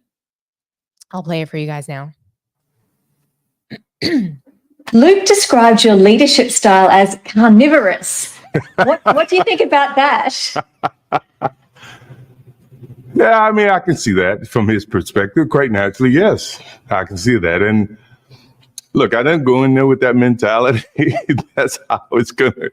It's just so. My mentality was to win at all costs. And pull, push, yank, whatever to get everybody on the same page. If I were to change my personality back, to something totally different, I wouldn't be who I would have been. I don't think we would have had the same successes. I think a lot of players probably wouldn't have been the same in terms of their perspective. So yeah, I can see him saying that. But the thing is that I think it was needed in some respect, and I think our success illustrates that. That's a winner talking. That what you just heard, that's a winner that you hear talking. Anthony Edwards has never won anything. Not a damn thing. He made it to the Western Conference Finals. He got the boot by Luka Dad Bod Doncic. By a guy that literally shows up to the NBA with a dad bod. That's who he was knocked out by. A guy that can't defend. So yeah, Anthony Edwards never won anything. How would he know what it takes? You have guys that can't handle the competition that's in front of them. He couldn't handle the competition that was in front of him. He couldn't handle the Mavericks. But you want to criticize guys that came before you, guys that were 5- and 6-time NBA title winners. Hear the difference. I want you guys to hear the difference between MJ's leadership and the supposed GOAT of today and the leaders that exist today in the league. It's not really close, guys. Come on. My biggest thing is that when you look at MJ and when you look at how he approached the game, he approached it with one mindset. He would make up things. He would create things to get himself going. And everyone knew that. The NBA knew that. There was a fear that went from his teammates to his players. And I love it. My favorite quote is, "No one's ever been coddled to greatness." And so that's what I took from that. MJ wasn't going to coddle anybody. He was going to test the coaches, the GMs, down to the 15th player. If you want to be a part of this, you have to be able to pull your weight. I'm not one who likes, because this has all begun, to compare everything, making Michael against LeBron. But you played with LeBron James. You were one of those teammates that we're talking about. So I guess I feel like I should ask you, is there a similarity there in the way LeBron, as the best player and the leader, would lead a team? Do you see a similarity there? I'll say this, what people don't know, and a lot of players from my generation that played against Michael Jordan at the Michael Jordan camps, that played with him in his comeback years. One thing that Michael Jordan was great at, it was camaraderie. Yes, he would take you out. He would have dinners with you. He would hang out. He would tell stories. That is a similarity that LeBron James has. Does LeBron have that same focus in practice? When it comes to preparation, yes, but the NBA had changed. So there's not, I'm going to beat you down and play against you every single day in practice and prove to you and make you get on my level. But as far as prep and mental focus, yes. As far as bringing people together and teammates and understanding that we're going to go on this journey together, so I need to be able to get on you at the most intense moments, there were similarities in that. It's really interesting. They don't practice. So that's why you can't beat somebody down every day in practice. I'm going to beat you. Like they don't practice today. So it doesn't happen that way. But yeah, I mean, Michael Jordan, Kobe Bryant, they had certain ways of motivating themselves. They led their team, I would say, in a really interesting way. I think in the way that they needed to lead them in order to drag them to wins. But everybody had to be willing to go through that. They have to be accepting and brought into leadership. That's how leadership works. So Anthony Edwards can say that he didn't agree with it, but Michael Jordan's teammates agreed with it. Kobe Bryant's teammates agreed with it. And if they didn't, they weren't there to win. They wound up maybe leaving the team or being traded because they weren't the winners that they needed to be in order to play alongside those guys. I do have a few short sound bites from Kobe Bryant himself discussing leadership and what that looked like for him.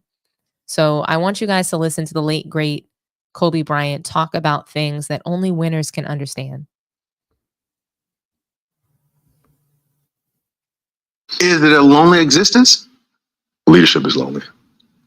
It is, but that's fine. Listen to me. Leave me stand right there. I want you to go there early. Listen to me. Go there early.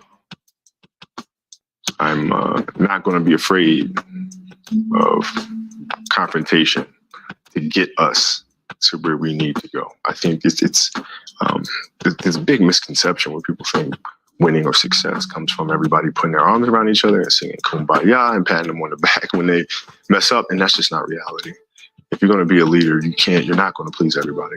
You got to hold people accountable, even if you have that moment of being uncomfortable. Matter of fact, put your hands on me. Don't touch me. You're some script. Put your hands on me. All right. Have you guys ever heard of this woman? Her name is Brene Brown. She writes a lot of books about leadership. She has a book called Dare to Lead. It's really, really excellent. It's really about being courageous enough to lead your team. You're daring. You need to be able to be brave enough to coach people. And I absolutely love the book. It made me a better leader. It made me a better person. It made me more courageous and a better communicator as well. So I really recommend you guys to read this book by Brene Brown. It's not Renee with an R, it's Brene with a B, Brown. And it's called Dare to Lead. But just Kobe Bryant, he's dead. Why slander him for absolutely no reason? You can agree to disagree about what? Winning? You don't agree about what it takes to win? Being disciplined? I mean, it makes sense you don't agree about what it takes to win because you never won anything. You wouldn't know what that feeling is. Kobe didn't curse out everybody that he played with. Michael Jordan didn't curse out everybody that he played with. People forget that Kobe Bryant played with Shaq. And Shaq was out there hazing people, making them drink urine and all kinds of things. Those are the stories that I heard that I disagreed with. Kobe Bryant wanted to play hard. He wanted to train hard. He held his teammates to a standard, which today, I guess, people they don't want a standard. They want to just do whatever they want. They want to go out there and be accountable to nothing, held to no standard. But yeah, Kobe Bryant, he held his teammates and himself to a standard. He was the first person in the gym every day. His work ethic was well known throughout the league. From what I've heard, MJ and Kobe, they never asked anything of their teammates that they were unwilling to do. And we heard Michael Jordan say that. Anthony Edwards, he's losing a lot of respect. He couldn't handle the constant Jordan comparison, so he's trying to tear down the generations of the past, tear down their wins, criticize their leadership. Really, like today's basketball players, they're like pussycats. What Anthony Edwards is saying that he's unwilling that he's saying that he's unwilling to have the uncomfortable conversations. He's unwilling to do what it takes in his leadership to win. That's what I hear from that quote. He's cracking under the pressure.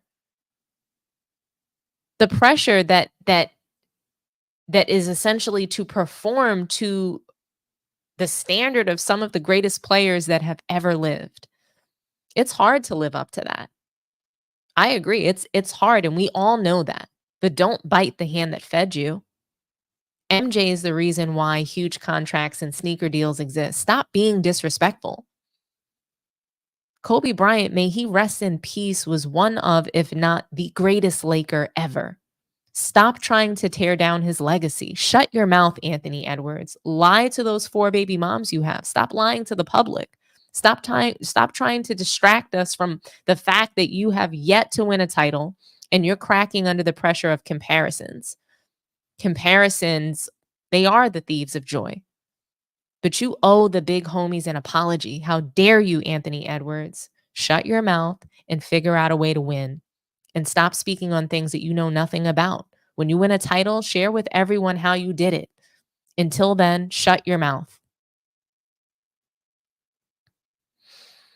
Okay, guys. I have one more Kobe Bryant soundbite for you for this topic.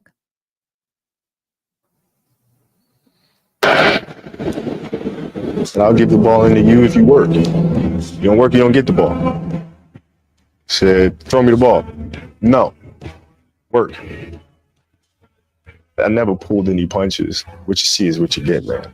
Neither one of us are going to go, smile in your face and then go over here and we never did that. We'd say it right to each other, man, and be done with it. Now let's go out and win. Does that sound like cursing people out? It sounds like Kobe Bryant expected his teammates to work hard. Period. That's leadership, guys. And it looks different for everybody. It looks different in every profession. It looks different for every person. But Anthony Edwards, he needs to find what his leadership style is. Because I don't think that he has one. So I'm willing to take one phone call on this topic, just one, guys, and it needs to be a minute long. Let me go ahead and put up the phone number.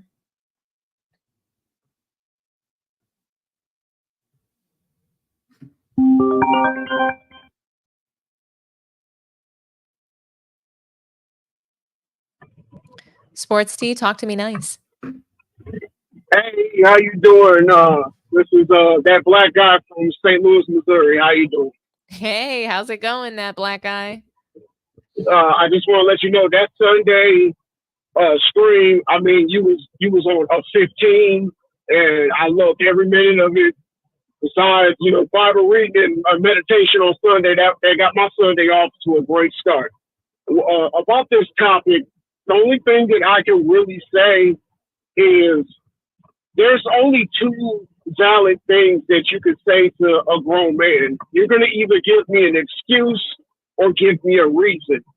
And it sounds like this man is just giving excuses why he hasn't won, why, when you get beat in the playoffs in a gentleman's sweep, and then you sit up there and say, well, okay, now I know I need to how I need to train in the offseason because I wasn't ready to make a deep playoff run. That's an excuse.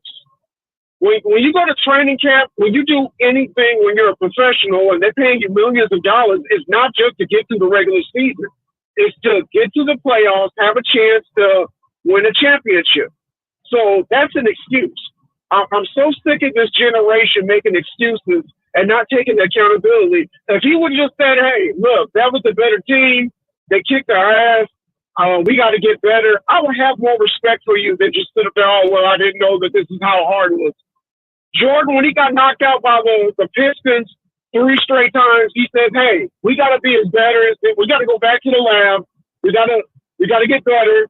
We got to execute better, and we'll see them next year. There was no excuses. I come from a generation where men were men. Now, men are males.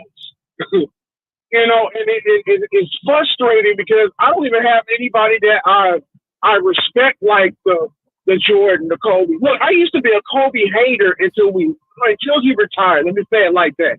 I started to understand that he was the last of a dying breed. I started to understand he was a competitive guy. Yes, I may have threw salt on him because he wanted to be like Jordan, but now I understand that if you want to always be the best, you have to go after the best. So I'm not mad at Kobe like that. And now that he's gone, I don't even think people respect him the way he should have been respected while he's on this earth. There is no competition like that anymore. And that's what makes me not watch it. I get more competition watching, you know, old heads play at the park. Or when I go, you know, I'm in my 40s now. When I go, it's more competitive. You know, back to what Kobe was saying. I remember being on basketball teams where somebody was telling me, dude, you're letting the dude burn you. Get back on defense. Hey, watch his hips. Don't watch the ball. And it's like, okay, let me watch it. Let me watch the hips, not the ball. You know, I didn't get mad or, you know, stop playing defense. No, I started playing more defense. I used to, just a small story, I'll be quick. But I remember I was 14 years old. I could not make the basketball team in high school. I started training with this old guy. His name was Ernest Wiggins from St. Louis, Missouri. He took me to Wash U University and made me run the benches all summer long. We didn't get out there and shoot and do drills. He said, no, if your conditioning is not where it needs to be at, jump shots and crossovers and ball handling is useless. I made the damn varsity team that next year because I was running circles around those baskets. And he told me, dude, you work on your body, then you work on your game, and then it all comes together. I didn't make excuses and say, oh, I don't want to run the benches. It paid off. Hard work pays off, but when you spend in the off season and you're more worried about who you're gonna get pregnant or your drip, your swag, but then you don't worry about your game, when you go to the playoffs, your ass get gentleman swept. So don't make excuses. Just take accountability and do better. Right. There's no accountability right now in the NBA, and I think that some of the biggest team leaders, the Ant-Mans, the LeBrons, they're constantly making excuses, and it's pathetic. Honestly, it's very pitiful. So right, black scarf on your wrist after you get swept. I was playing pretty simply with a broken head for the rest of the series, but yeah, you gapping up everybody with that head and all this other shit. Hey, we were top heavy or we bottom heavy. All that's excuse. You lost. Period. Point blank, you lost. Give the other team that credit for beating you and show me why you're the GOAT or show me why you next up. I don't need to hear excuses. I'm with you. No, this was a great call. I want to thank you so much for calling. Was there anything else you wanted to say before we move on to the next topic? Hey man, shout out to everybody, man. Look, I miss Kobe. I miss what he brought to the game. He's missed every season. Every season that we look back and we say we didn't have Kobe, we didn't have Jordan, we didn't have even the underrated people like Mark Jackson. I miss his fire in New York and in Indiana. I even miss Reggie Miller's frail ass because, you piss him off, he'll get hot. I miss that competitiveness. That man cried like a baby because he missed a free throw against the Knicks to end up coming back to bite him in the ass. And he cried like a baby because he let his team down. I miss stuff like that. Yeah. I miss Grant Hill going out there playing hurt and end up making his injury worse because he wanted to compete. He didn't make excuses. He didn't say the team made him do it. He went out there because he wanted to compete. I miss that. He sacrificed the rest of his career. It was never the same. He was LeBron before LeBron. Mr. Doing everything. Yeah. And I miss that competitiveness. I miss Nick Van Exel, one of my favorite point guards of all time. He's coming after you.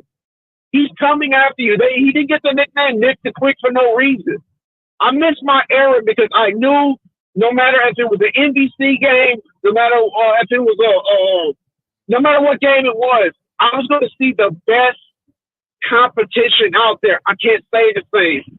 Now, don't even get me on that Bronny shit. Make it weird. I love the fact that you say that he's dressing up as an NBA player for Halloween. You're absolutely positively right. But, competition is missing. Accountability is missing. And this is why, guess what else is missing? The true fans of this. You keep up the good work. Thank you so much. Thanks for calling. Great call. Anytime. Have a good one. All right, guys. So we're going to move on to the next topic. Thanks for hanging in there with me. We're halfway through. We're going to talk about Joel Embiid. And, you know, it's Joel Embiid, man. He's been injured a lot, right? Throughout his whole career, he hasn't really been able to stay healthy. And, you know, he pretty much, I think it was last week, he came out and stated that he was not going to play another back-to-back in his entire career. And yeah, I mean, there's 82 games in a season. What is that going to shake out to? He even mentioned not being interested in awards any longer. He just wants to be healthy to get to the postseason. So what it sounds like to me is he's going to be taking about 40 to 50% off of games throughout the season. And First Take, they got wind of what's happening, of course. And I have 2 sound bites to play for you guys from First Take. Basically, initially, they're reacting to Charles Barkley and Shaq's comments about Joel Embiid not playing and load managing and planning to load manage, essentially. So I'm going to play that for you guys. One moment.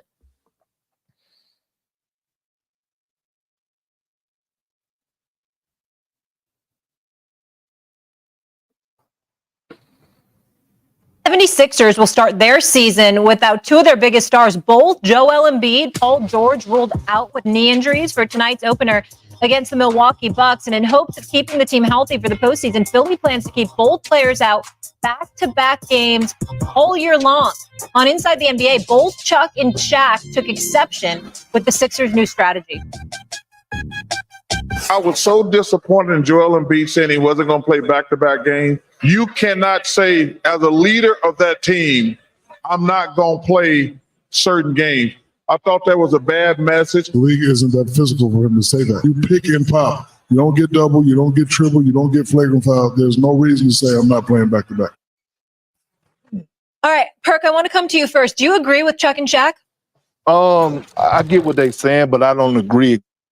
I don't really care about what Perkins has to say, but I thought it was just really interesting. Like, obviously, Charles Barkley, Shaquille O'Neal, they're pretty much going to be outraged about Joel Embiid not playing.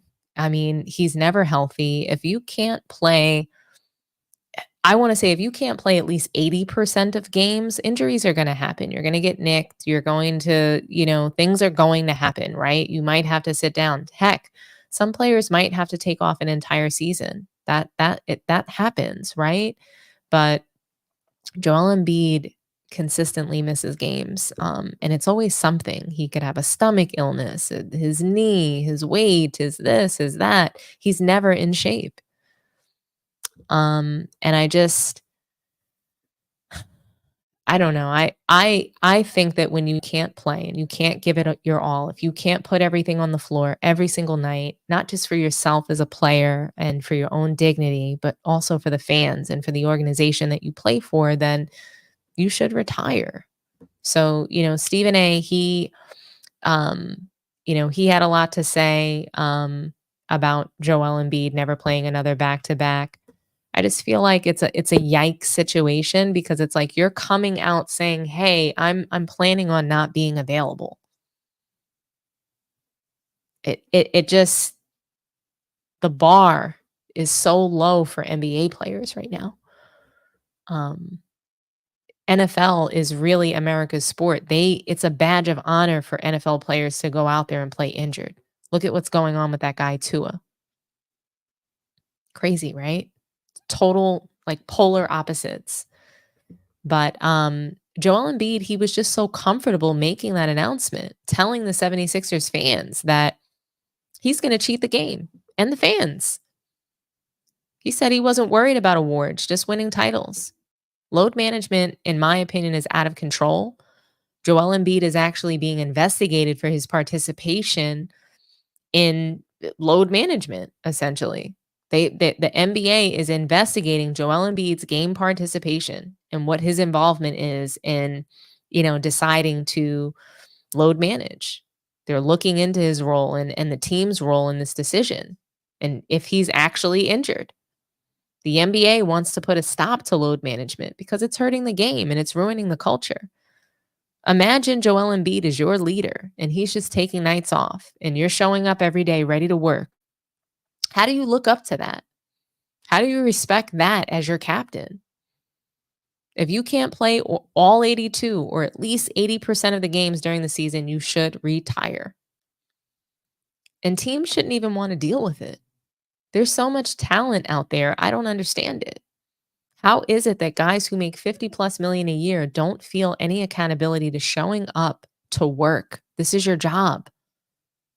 How do you not feel any accountability for showing up, for the fans that pay to see you, that vote you into All-Star? Like, at the very least, why don't you feel any accountability to that? Make it make sense to me. And like I said, Stephen A had a lot to say about this as well. He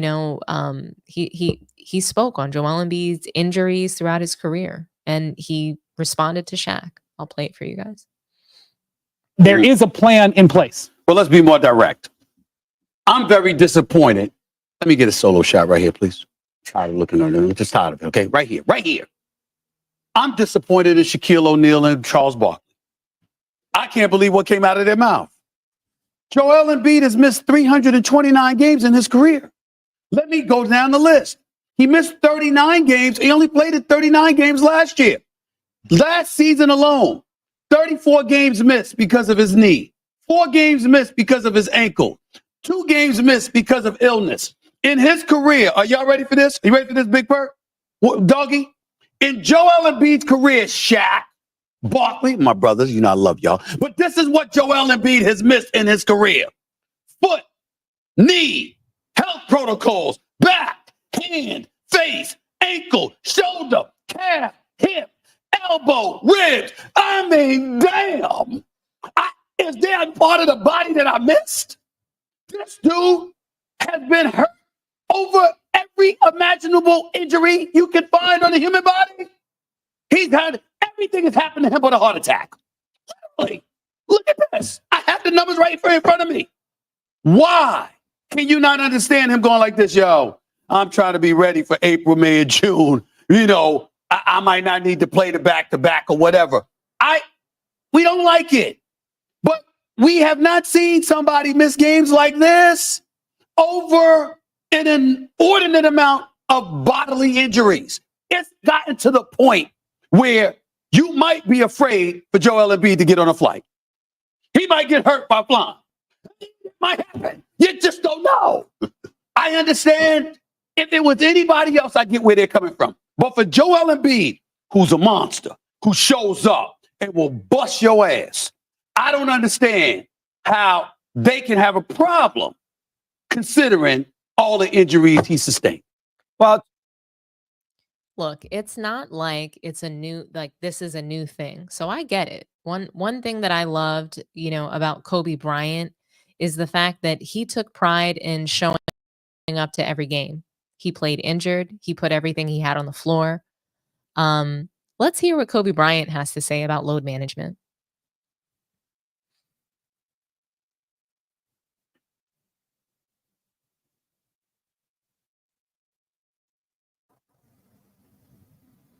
Kid and going to games expecting to see the players play. It never occurred to me at the time that they might be tired, they might be sore, they might be sick. It never occurred to me. I just wanted to see them do what they do. I think about that. It doesn't matter if I'm sick. It doesn't matter if I have a sprained ankle. The kid that's sitting in there might be the next me sitting up there watching and trying to get inspiration from that. I need to go out there and play. I remember being a kid. I mean, he said it. I mean, I couldn't have said it any better myself. We will never hear or see a player with this mindset again. I hope the NBA figures out a way to bring some pride back into the league, because the lack of willingness to be available to play is a disgrace. What Kobe Bryant just said completely, it rests my case. Load management isn't good for the sport. The end. It's just that simple. I'm going to take a moment to just read some of the super chats that we have that came in today. I really appreciate you guys for supporting the channel. Thank you so much, Jeffrey, for your super chat. Really appreciate that, buddy. We have another one here from It's Not That Serious. I'm tired of the false equivalencies and outright lies. LeBron Sr. has manufactured a lie that his son can't do anything about MD, American College, and MBA. None of these things LBJ Jr. isn't qualified for. I mean, yeah. LeBron James Jr. is not qualified. Oh, shout out to Uncommon Sense. Guys, if you are not subscribed to Uncommon Sense, please head over to his channel and subscribe. He makes incredible content. Thank you so much for supporting the channel. From Uncommon Sense, he commented that the fact that all of the talk is about LeBron manufacturing history shows this whole thing is about LeBron and not Bronny. Bronny isn't even ready to be a factor in college, let alone the NBA. I don't think that Bronny would last in a elementary school playground, but that's just me. I think Bronny belongs playing video games. But yeah, we're gonna move to the next topic. Unless actually, I'll throw up the phone lines. I'll open up the phone lines again if anybody wants to call in. I'll continue to read some comments, but I have time for one more call before we move to the last topic.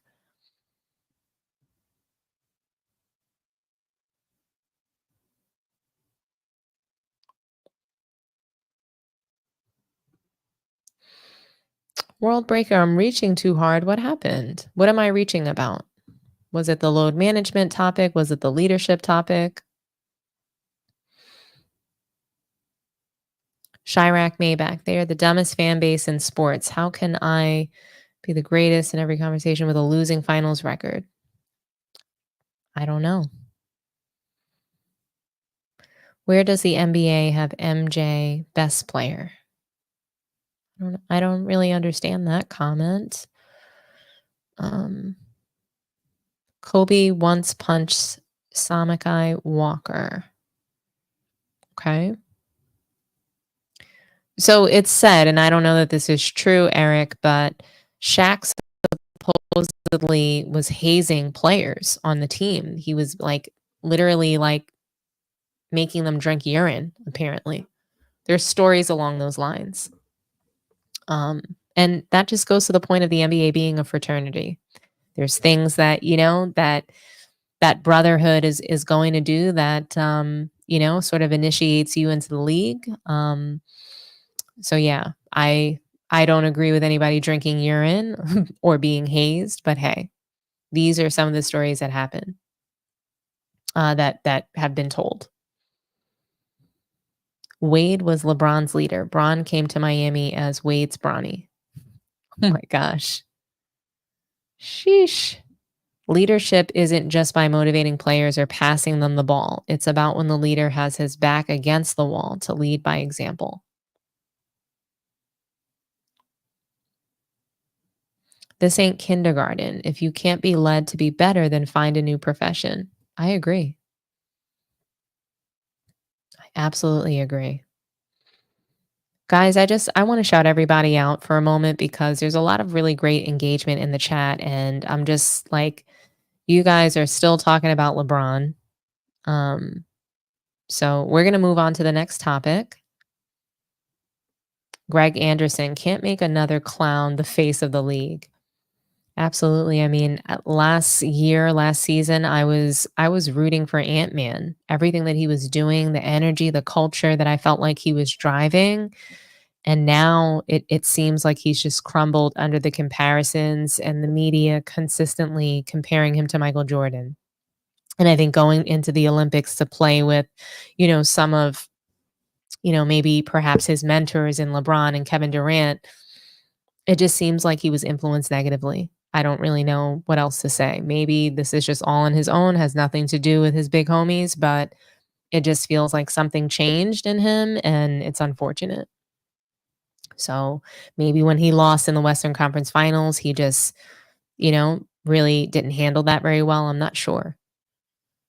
But Critic box, can we talk about Kobe's R allegations? So I don't want to discuss that just because he was acquitted. He was acquitted, and I don't think it's necessary to discuss that, especially when he's not here to defend himself. So I don't want to get into that. But I do appreciate your comment and your super chat. So thank you, Critic Box. And maybe there's a different time and place where we can discuss that, but definitely not.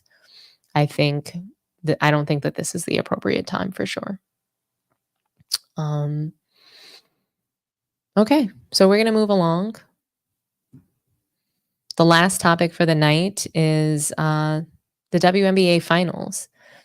As you guys are aware, New York Liberty has won the title, and it is the first title that they've ever won in all of WNBA history. The league has been around for almost 30 years now, I believe 28 specifically, and they won their first title. It's a huge win for New York. So shout out to New York City. I wish that I was there for the parade. There was just so much fun. I saw some of my friends celebrating. And it was just really a great win. What people are saying, what Cam and Mace are saying is that that the ladies run basketball in New York. The Knicks haven't brought a title in, I don't know, 6 decades or something like that. I think it's been since 1977 or 1978. I know that Phil Jackson was a part of those title teams. The interesting thing about that. But New York Liberty are WNBA champions, and shout out to them. I think that Jaquel Jones, she had a really amazing series. She was the MVP in 2021. So Liberty is stacked. They had basically 3 MVP candidates on their team. So shout out to them. It was a hard fought series. I would say that I think that the Liberty had all of the tools and resources to sweep the Minnesota Lynx, but the Lynx really stayed in the game. They played as dogs. Collier was the best player on the floor, and I think that she proved that. She broke records in the playoffs. She had a really good series. Did she make some mistakes? For sure. Defensively, did she miss some assignments? Yes, she did, but she played very, very well. And there is the idea that perhaps the Minnesota Lynx were robbed in this series. So game 1, the Liberty completely collapsed and pretty much gave them that game. Game 2, they came back and they were able to win. So good for the Liberty. They knew what they had to do. They understood the assignment. Game 3, they won as well, and they were looking to close out the series in game 4, but that was taking place in Minnesota. So what I noticed during game 4 is that New York had been advertising for game 5 like very early on, before game 4 even started. So that was annoying to me. It seemed almost as if, the WNBA was willing to throw game 4 to make sure that they had a game 5 for money, for ratings, and for also the Liberty to potentially win the title in New York at home. So I took issue with that because they should be trying to win, right? And lock up that series. I wanted them to just close it out, win the title in game 4 at Minnesota, if need be. Go home and celebrate. So game 4, there were some issues. Liberty felt like they were robbed of that game. Sandy Brondello, she talked about that at the end of the game. She was looking for fair officiating. She complained about it. She talked about being the nicest coach in the league. And, she was angry. Game 5 rolls around and, some really horrible discrepancies happened. The end of the game, down the stretch, there were fouls called, and, essentially the game was decided by the refs, and it was really unfortunate because it just wasn't a foul. Collier did not foul Stewie. It just didn't happen. There was barely any contact there. It was a really bad call. And, for me as a homegrown in New York City, I didn't want the Liberty to win the title that way. Now, do I think that game 4 was stolen from them? Yes, I did. But nobody wants for games to be decided that way, especially not in the finals. So Cheryl Reeve, she had a lot to say post game. I'm gonna play that for you guys for you to hear. One moment. I thought today was incredibly disappointing. The challenge, we have got to change our challenge rules, and the officials doing the game should have a third party, because that was not a foul. That call should have been reversed on that challenge. If we sent that clip in, well, first of all, Nafisa Collier, number of times that she's held, et cetera, and there's nothing down that end, right? Which we, it's kind of, for whatever reason in the series, that was kind of the way it was. But when at the other end, when we challenged it, if we would have turned that clip in, they would have told us that it was marginal contact, no foul. Guaranteed. So when you review, those should be the same parameters that you're reviewing with. But the three people that are on the game need a third party to let them know, because that decided the game. I know all the headlines will be Reeve cries foul. Bring it on, right? Bring it on, because this shit was stolen from us. Bring it on. Coach, when you make a comment like that, what do you say to your ladies on the team about how to process this? Well, we talked about it, we know we could have done some things, right? But you shouldn't have to overcome to that extent. This shit ain't that hard. Officiating it's not that hard. When someone is being held, be consistent. If you don't want to hold it one, then don't call it the other. Be consistent. Every team asked for that, right? Sandy asked for that last game. So three of the games in the series, we're talking about the same damn thing, right? So I tell these guys, for whatever reason it didn't work out, right? It just doesn't feel right that you lose a series with that level of discrepancy, and we don't have a team that whines and complains and all that stuff. And, sometimes it probably hurts us. Maybe being a little more, I don't know, something. But I just think that, you have a star player like Fee, I don't get it. I don't get how she can be held and go to the basket and get hit. And then a marginal, at best, sends their best player to the free throw line. That's tough. It's tough to swallow. Just like our 2016 championship. That was lost, officiating, missing a shot clock violation. This sucks. This is for a championship, right? For both teams, let them decide it. What contact is legal should be the same for both teams. This isn't that hard. And so it's disappointing, congratulations to the Liberty on their first championship. Been around, I don't know, how long has the league been around? 28 years? It took them 28 years. Congrats to them. We were that close to our fifth. Just didn't happen, right? It's disappointing. It's incredibly disappointing, But these guys, they got to try to pick themselves up and go, we were that damn close, and it hurts. It hurts. I felt like Cheryl Reeve is crying, honestly. Like, I get it. They feel like the game was stolen from them. I get it, say it, but like the way that she congratulated the Liberty, I didn't like it. I think that it was unnecessary.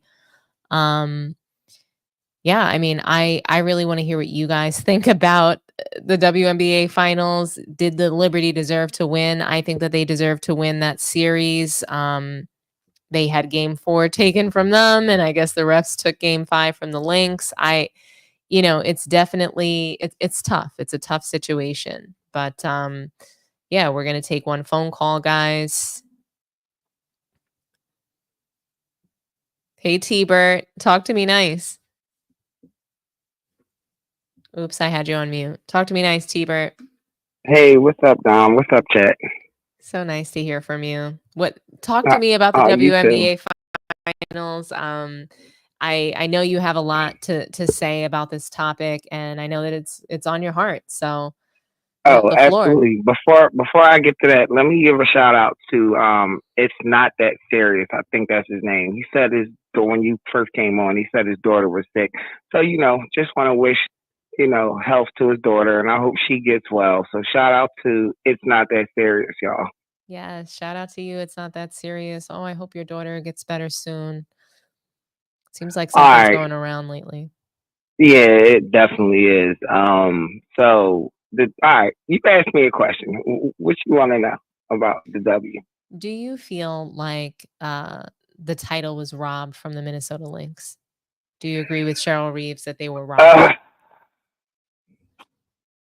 I'm 50-50 on it. I'm a hater of pretty much all New York sports, but shout out to you. Congratulations to y'all, Dub. Y'all got the chip, so shout out to you, Dom. So I'm going to support you, but I'm a hater of all New York teams, especially the Liberty. This goes back to when they first came, and with Teaspoon, she was a great point guard. So I hated on her because I love Tisha Pinchero and I love Dawn Staley. So I hated on Teaspoon. So I didn't like Rebecca Lobo. I thought she was overrated, and they sold her as the Great White Hope. So I just don't like New York. It's just that period. But anyway, did they get robbed? I'm 50-50 on it. I just feel like these refs, they got to realize that we are not spending our time watching the game and money paying to see the game, to see them.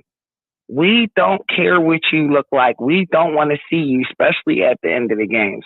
The refs, for the last, when the game is on the line, let the players decide the outcome of the game. The last thing the W need, right, is for them ending a very controversial season with more controversy. Like, that's exactly what the refs did. And let's talk about some of the controversial calls I felt. Everybody's talking about the foul. Did she get fouled or not? So they showed about 6 replays, I'm being honest. 5 of the replays showed she did not get fouled. 1 replay showed she might have touched her, but maybe not. So I agree with the coach, right? That call should have been overturned, but it was a play right before that play with the female. I call her the female Shaq Jones. Yeah. She was posting up and bullying, and the replay showed she twisted her right ankle and fell instantly when she twisted her ankle. She didn't twist her ankle on stepping on the defender's foot. She just was, footwork was off, and she twisted her ankle and fell. They called a foul on, their name, the center, Smith. They called a foul on her, and of course, she goes to the line, knocks down 2. That was a changing point in the game, and I felt they should have wasted their challenge on that play, because that was a pivotal play, right? Okay, so the coach, I thought she should have used the replay. Didn't do that. So now what happens? The next play happens right after that with Brianna with the phantom foul.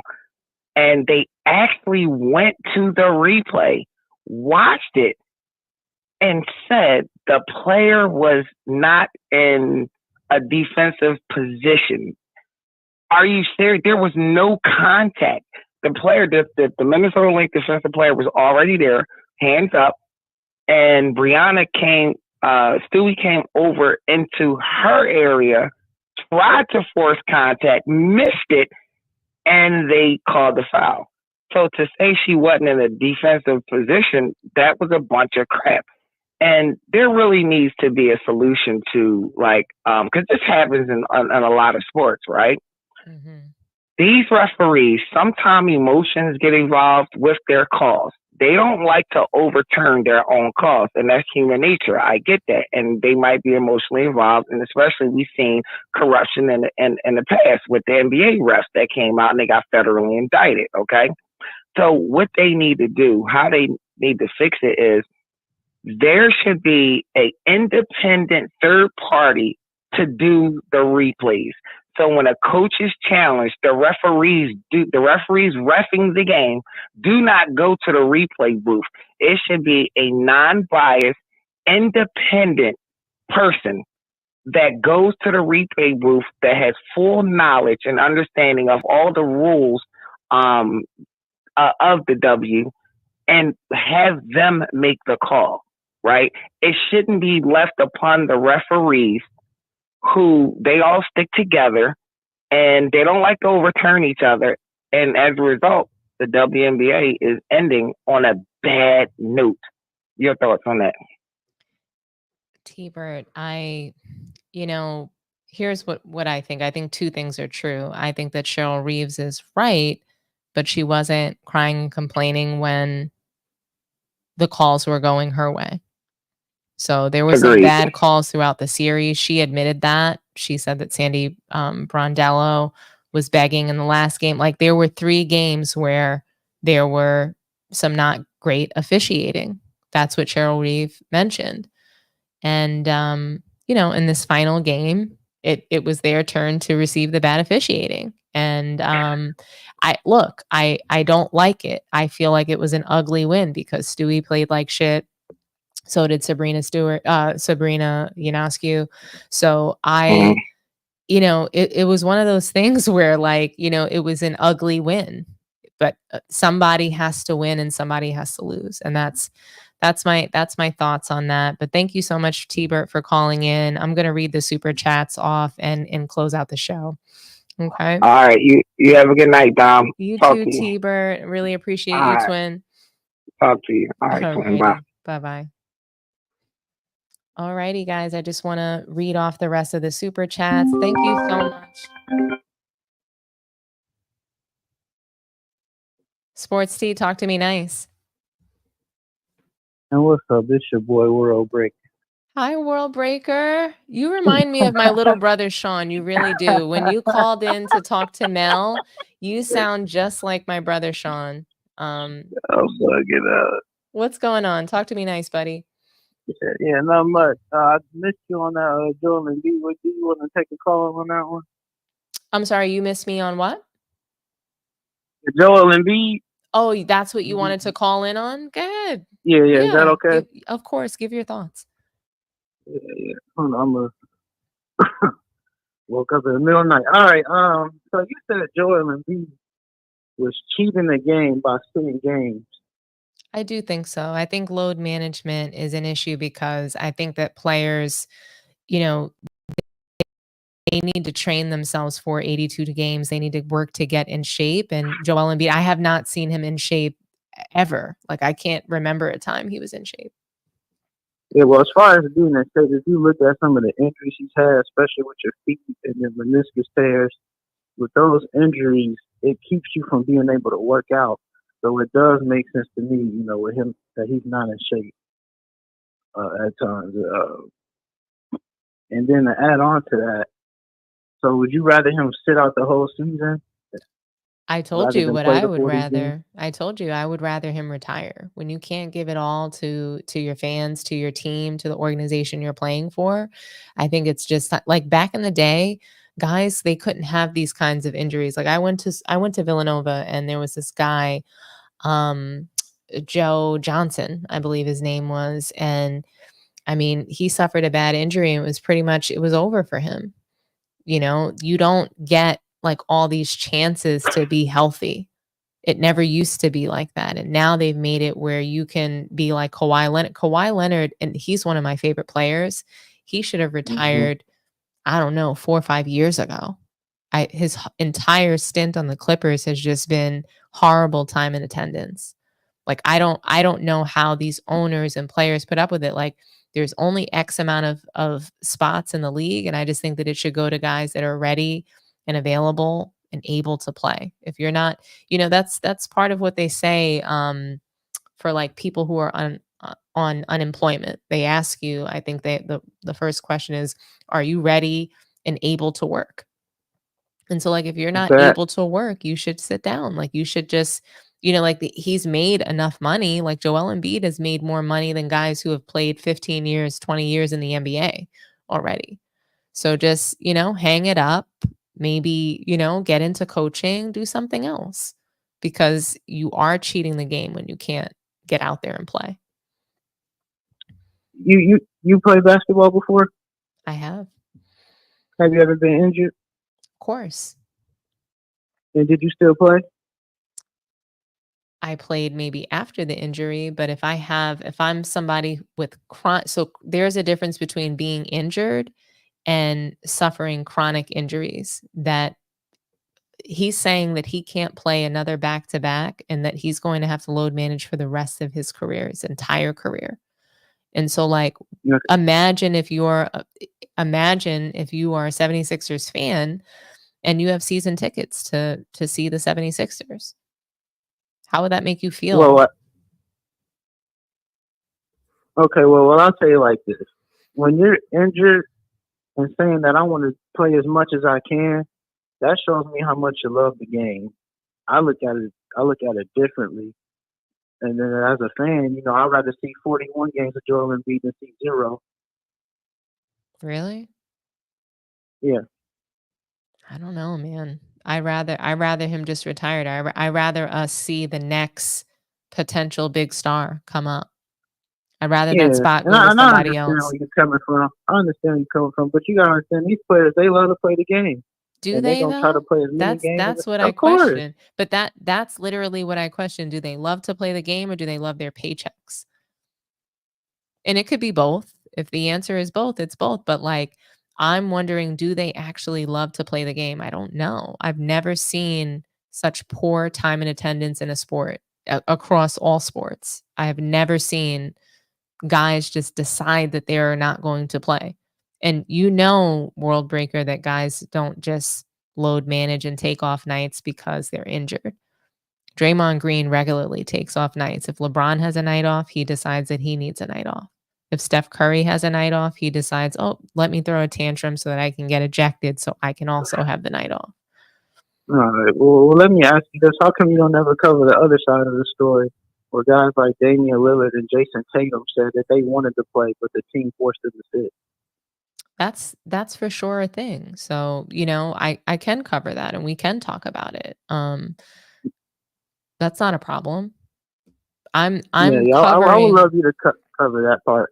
Because I'm be honest with you, as much as I like the shows and everything, sometimes it's getting to feel like when you guys are speaking on the current generation of basketball, you spend way more time talking about the things you don't like.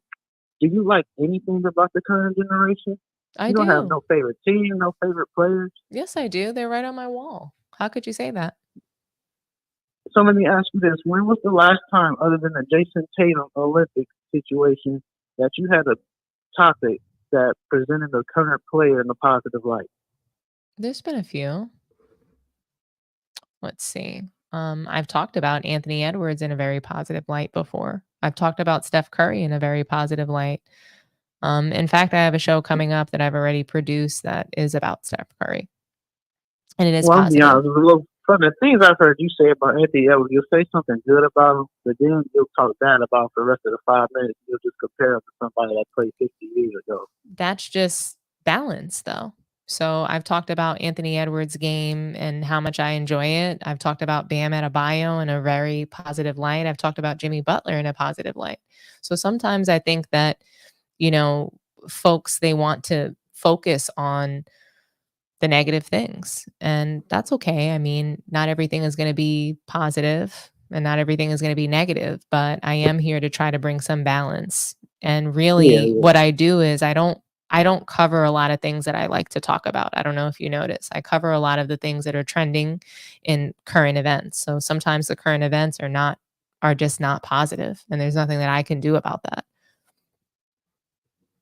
Well, the current events that you guys pay attention to aren't positive, but there's a lot going on. Give me some positive current events, because I can tell you that we have.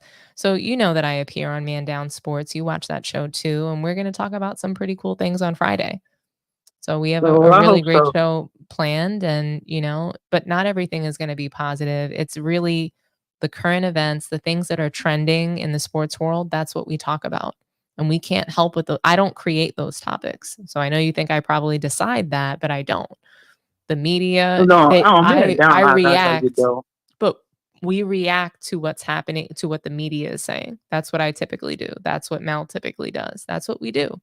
We react to the mainstream media, and oftentimes what we feel like are inaccuracies of what they're saying, so that we can bring balance to some of the false narratives and narratives that are being perpetuated by the media. So it's not that we're trying to be negative, we're just trying to bring some balance to things that we don't think are true or correct.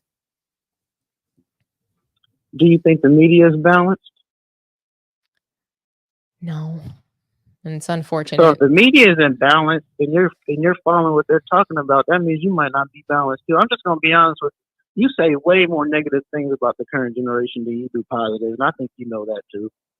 I don't think I have that much positive to say.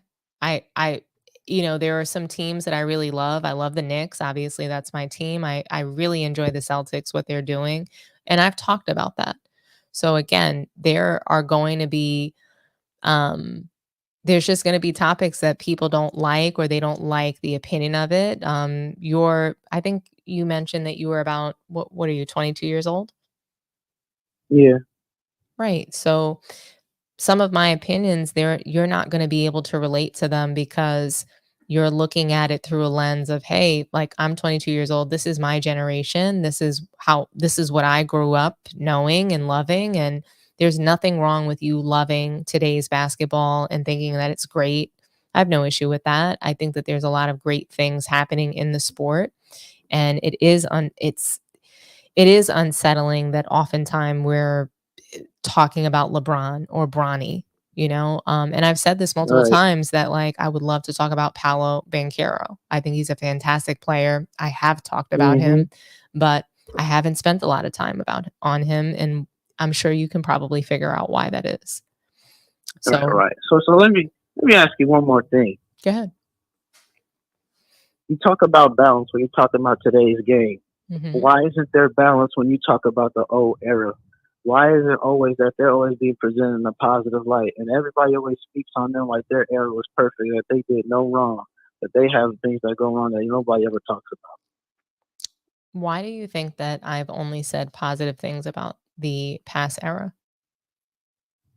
You know how many times you pull up Kobe Bryant videos or Michael Jordan videos to try to discredit what somebody else said when they praise good players in this era? I've done that quite a bit, but I have spoken negatively about Charles Barkley. I have spoken negatively about Shaq. I just said that I didn't agree with Shaq's version of leadership, hazing players and forcing them to drink urine. So like, Yeah, that's true, I but I'm saying, understand but your there isn't a point. balance though. That's not a balance You though. just said that I'm just addressing what you're saying. You're saying that I only speak of the past generation in a positive light, and that's not true. I've spoken poorly about Grant Hill. I've spoken poorly about Isaiah Thomas. I've spoken poorly about Reggie Miller. I've spoken poorly about multiple players from the past.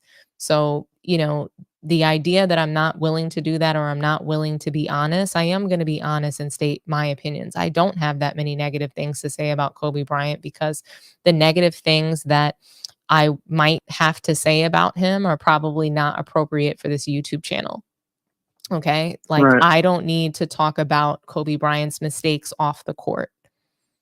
And he did have some mistakes on the court, and I've mentioned them on Man Down. I talked about how he completely threw that Phoenix series.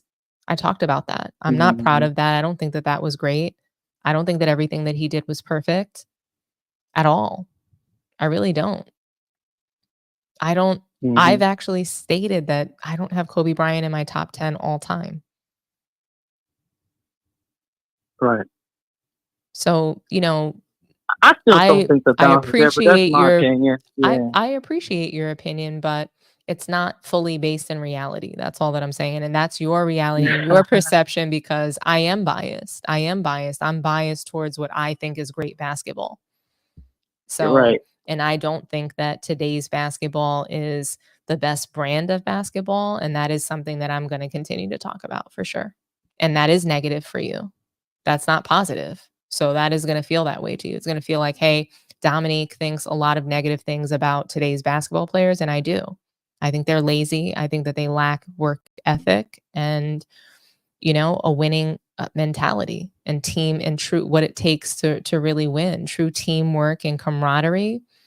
I'm not seeing that. I played on teams, and you're supposed to play together. You're supposed to utilize every position, and you're supposed to show up to practice at the very least. But, we're being told that they don't practice anymore. I'm not even gonna get into that because I would have hold up boy your time. But let me ask you, do you really think it's gonna be Bronny James 1v1, or was you just playing? I'm just kidding around. I'm just kidding around when I say that. I can shoot the ball, though. Can I tell you I'm a better shooter than Bronny? I am a better shooter than Bronny. I would not go. Dominique, I wouldn't go 1 for 15. I wouldn't go 0 for whatever. So I'd have a better. So like 1-on-1, Bronny'd probably beat me, but I'd have a better stat line in team play. So Chris, stop. You can't do nothing but pass. I can't do it. I can't do anything but pass the ball and shoot the ball. I'm a good shooter. Oh my goodness. You asked the question, asked and answered. I can shoot the ball. That was one thing I was really good at, was shooting. I can shoot a really good corner 3. That was my favorite shot going back to John Starks. I can actually shoot anywhere on the floor, not Bronny. Stop it. I'm a good shooter. What do you want me to say? You know how far the NBA three-point line is for college in your time in high school? What'd you say? That's like a 5-foot difference, a three-pointer in the NBA. So, World Breaker, I'm old. I played with the men's ball. I played on the men's court. So, I don't know what you want from me. I can shoot the 3. Man. Oh, man, that's funny, man. But all right, I appreciate you for taking my call. I know I was a little tired, man. I wish I was a bit more energetic for you. No, it's okay. But You're hilarious, and I really appreciate your call. You call me anytime, okay? Yeah, say less. All right, buddy. All right. Talk soon. Bye-bye. Okay, guys. So I do want to get to these super chats. I'm so sorry I didn't read all of them in time, but thank you, Jeffrey Young, for the super chat. It's not that serious. I read yours off already. Thank you so much. Uncommon Sense. Guys, go and subscribe to Uncommon Sense. He's awesome. Critic Box, can we please talk about Kobe's R allegations? We talked about that already. Critic Box, Kobe Bryant is top 5 all time. Yes, he is top 5 all time. I agree with you 1,000,000%. So, great comment.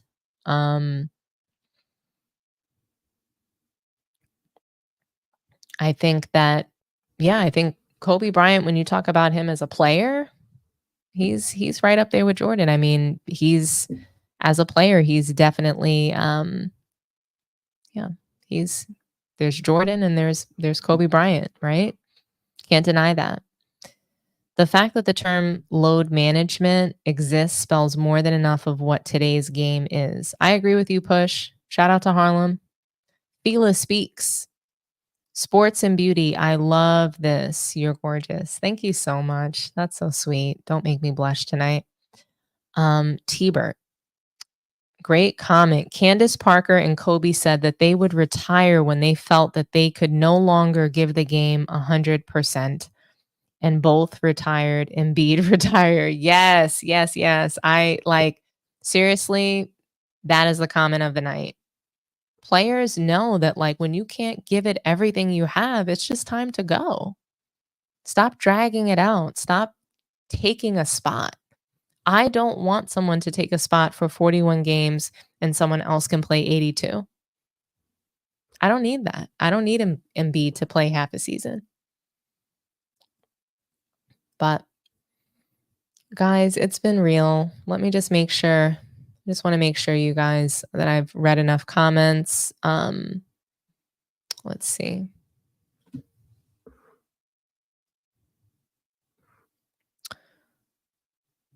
Pat Riley was the leader. That's probably talking about the Heat. Yep. Grape Tea News. Shout out to Grape Tea News. They have a great channel too. Lots of really great current events that they discuss on their channel. Go check them out, guys. Go over there and subscribe. Shout out to you, Grape Tea News. Bronny was trash in high school too. He was. I mean, he was trash at every point.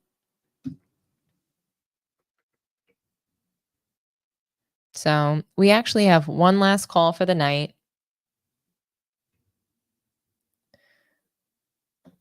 Sports Tea, talk to me nice. Hey, Miss Dom, it's Kelly. Hi, Kelly. So nice to hear from you. How's it going? Not too bad. How's your show been so far? It's been good. I know it's really late. What you're on California time too, right? I am. I'm a night owl myself, so I love these late night shows. You know. Thank you so much. It's such a pleasure to have you call in. You'll be my last call for tonight, and then we'll go ahead and wrap up. So, what did you want to discuss? Sounds good. You know what? I don't really want to backtrack to the other three topics. I'll keep it at the W for right now. Okay, let's That's all do right. it. So I'm gonna out myself right now. Like I have not watched enough WNBA games. Like I'll be honest about that. And there's just been so much sports going on right now. You know, yeah, we live in SoCal over here, so I've been watching the Dodgers, been watching football, college football, and yeah, you get the point. So, Yeah, anyways, absolutely. I just wanted to get ask you a few questions about the W. Are you okay with Jonquel Jones getting the Finals MVP? Was that right to you? I think it was. I think she was the most consistent player on the Liberty. Although Nafisa Collier, she was the best player on the floor. I don't think that it's appropriate to reward someone from the losing team with the MVP.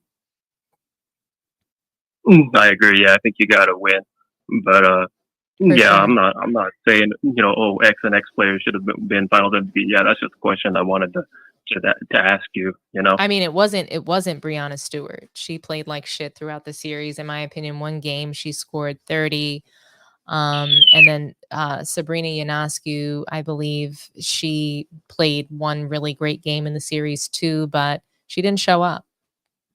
Those two stars on the team, they didn't show up in the way that I felt that they needed to. I'm not going to say that they were a no-show, but Stewie, she choked quite a bit throughout the series, and she's the reason why we lost game one. Yeah, for sure. I like Jonquel Jones a lot. She's a really big center. I'm not even sure what her listed height is, but Yeah, I mean, she could shoot the three. She's good. and she shoot. Yeah, I've seen her. She can bang inside and can shoot the three. Like she's really valuable. And then you got Breanna Stewart, who's a pretty big power forward herself. So that's a tough front court. For sure. Yeah. No, they played really well. But anyways, Ms. Daub, I'll let you wrap up the show. Just wanted to give you a quick call and Thank you so much, pretty much Kelly, it. for calling in. Thank you. Have a good night. Of course. All right. You as well. Alrighty. See you soon. Bye-bye. Bye-bye. All right, guys. That's the end of the show, really. Really appreciate you guys hanging out with me late. It's really always fun to get up with you guys and chat through sports, talk about basketball. These were some really good topics for me. And, I really appreciate everybody who stayed up late, who was waiting. I know I was late, but I'll try to get better about that. But yeah, really appreciate you guys. Have a wonderful evening. And if you can just do me a favor, please like the video. Subscribe to Sports Tea if you haven't done so. And if you're, watching this later, feel free to throw in some comments about what you think about these topics. I'm really curious to hear from all of you guys. And thank you so much. Really, really. Have a good night. Get some rest, or if it's an early morning for anyone, I hope that you're enjoying your car ride to work or just your early morning coffee or tea. Okay. Have a good one, guys. Bye-bye.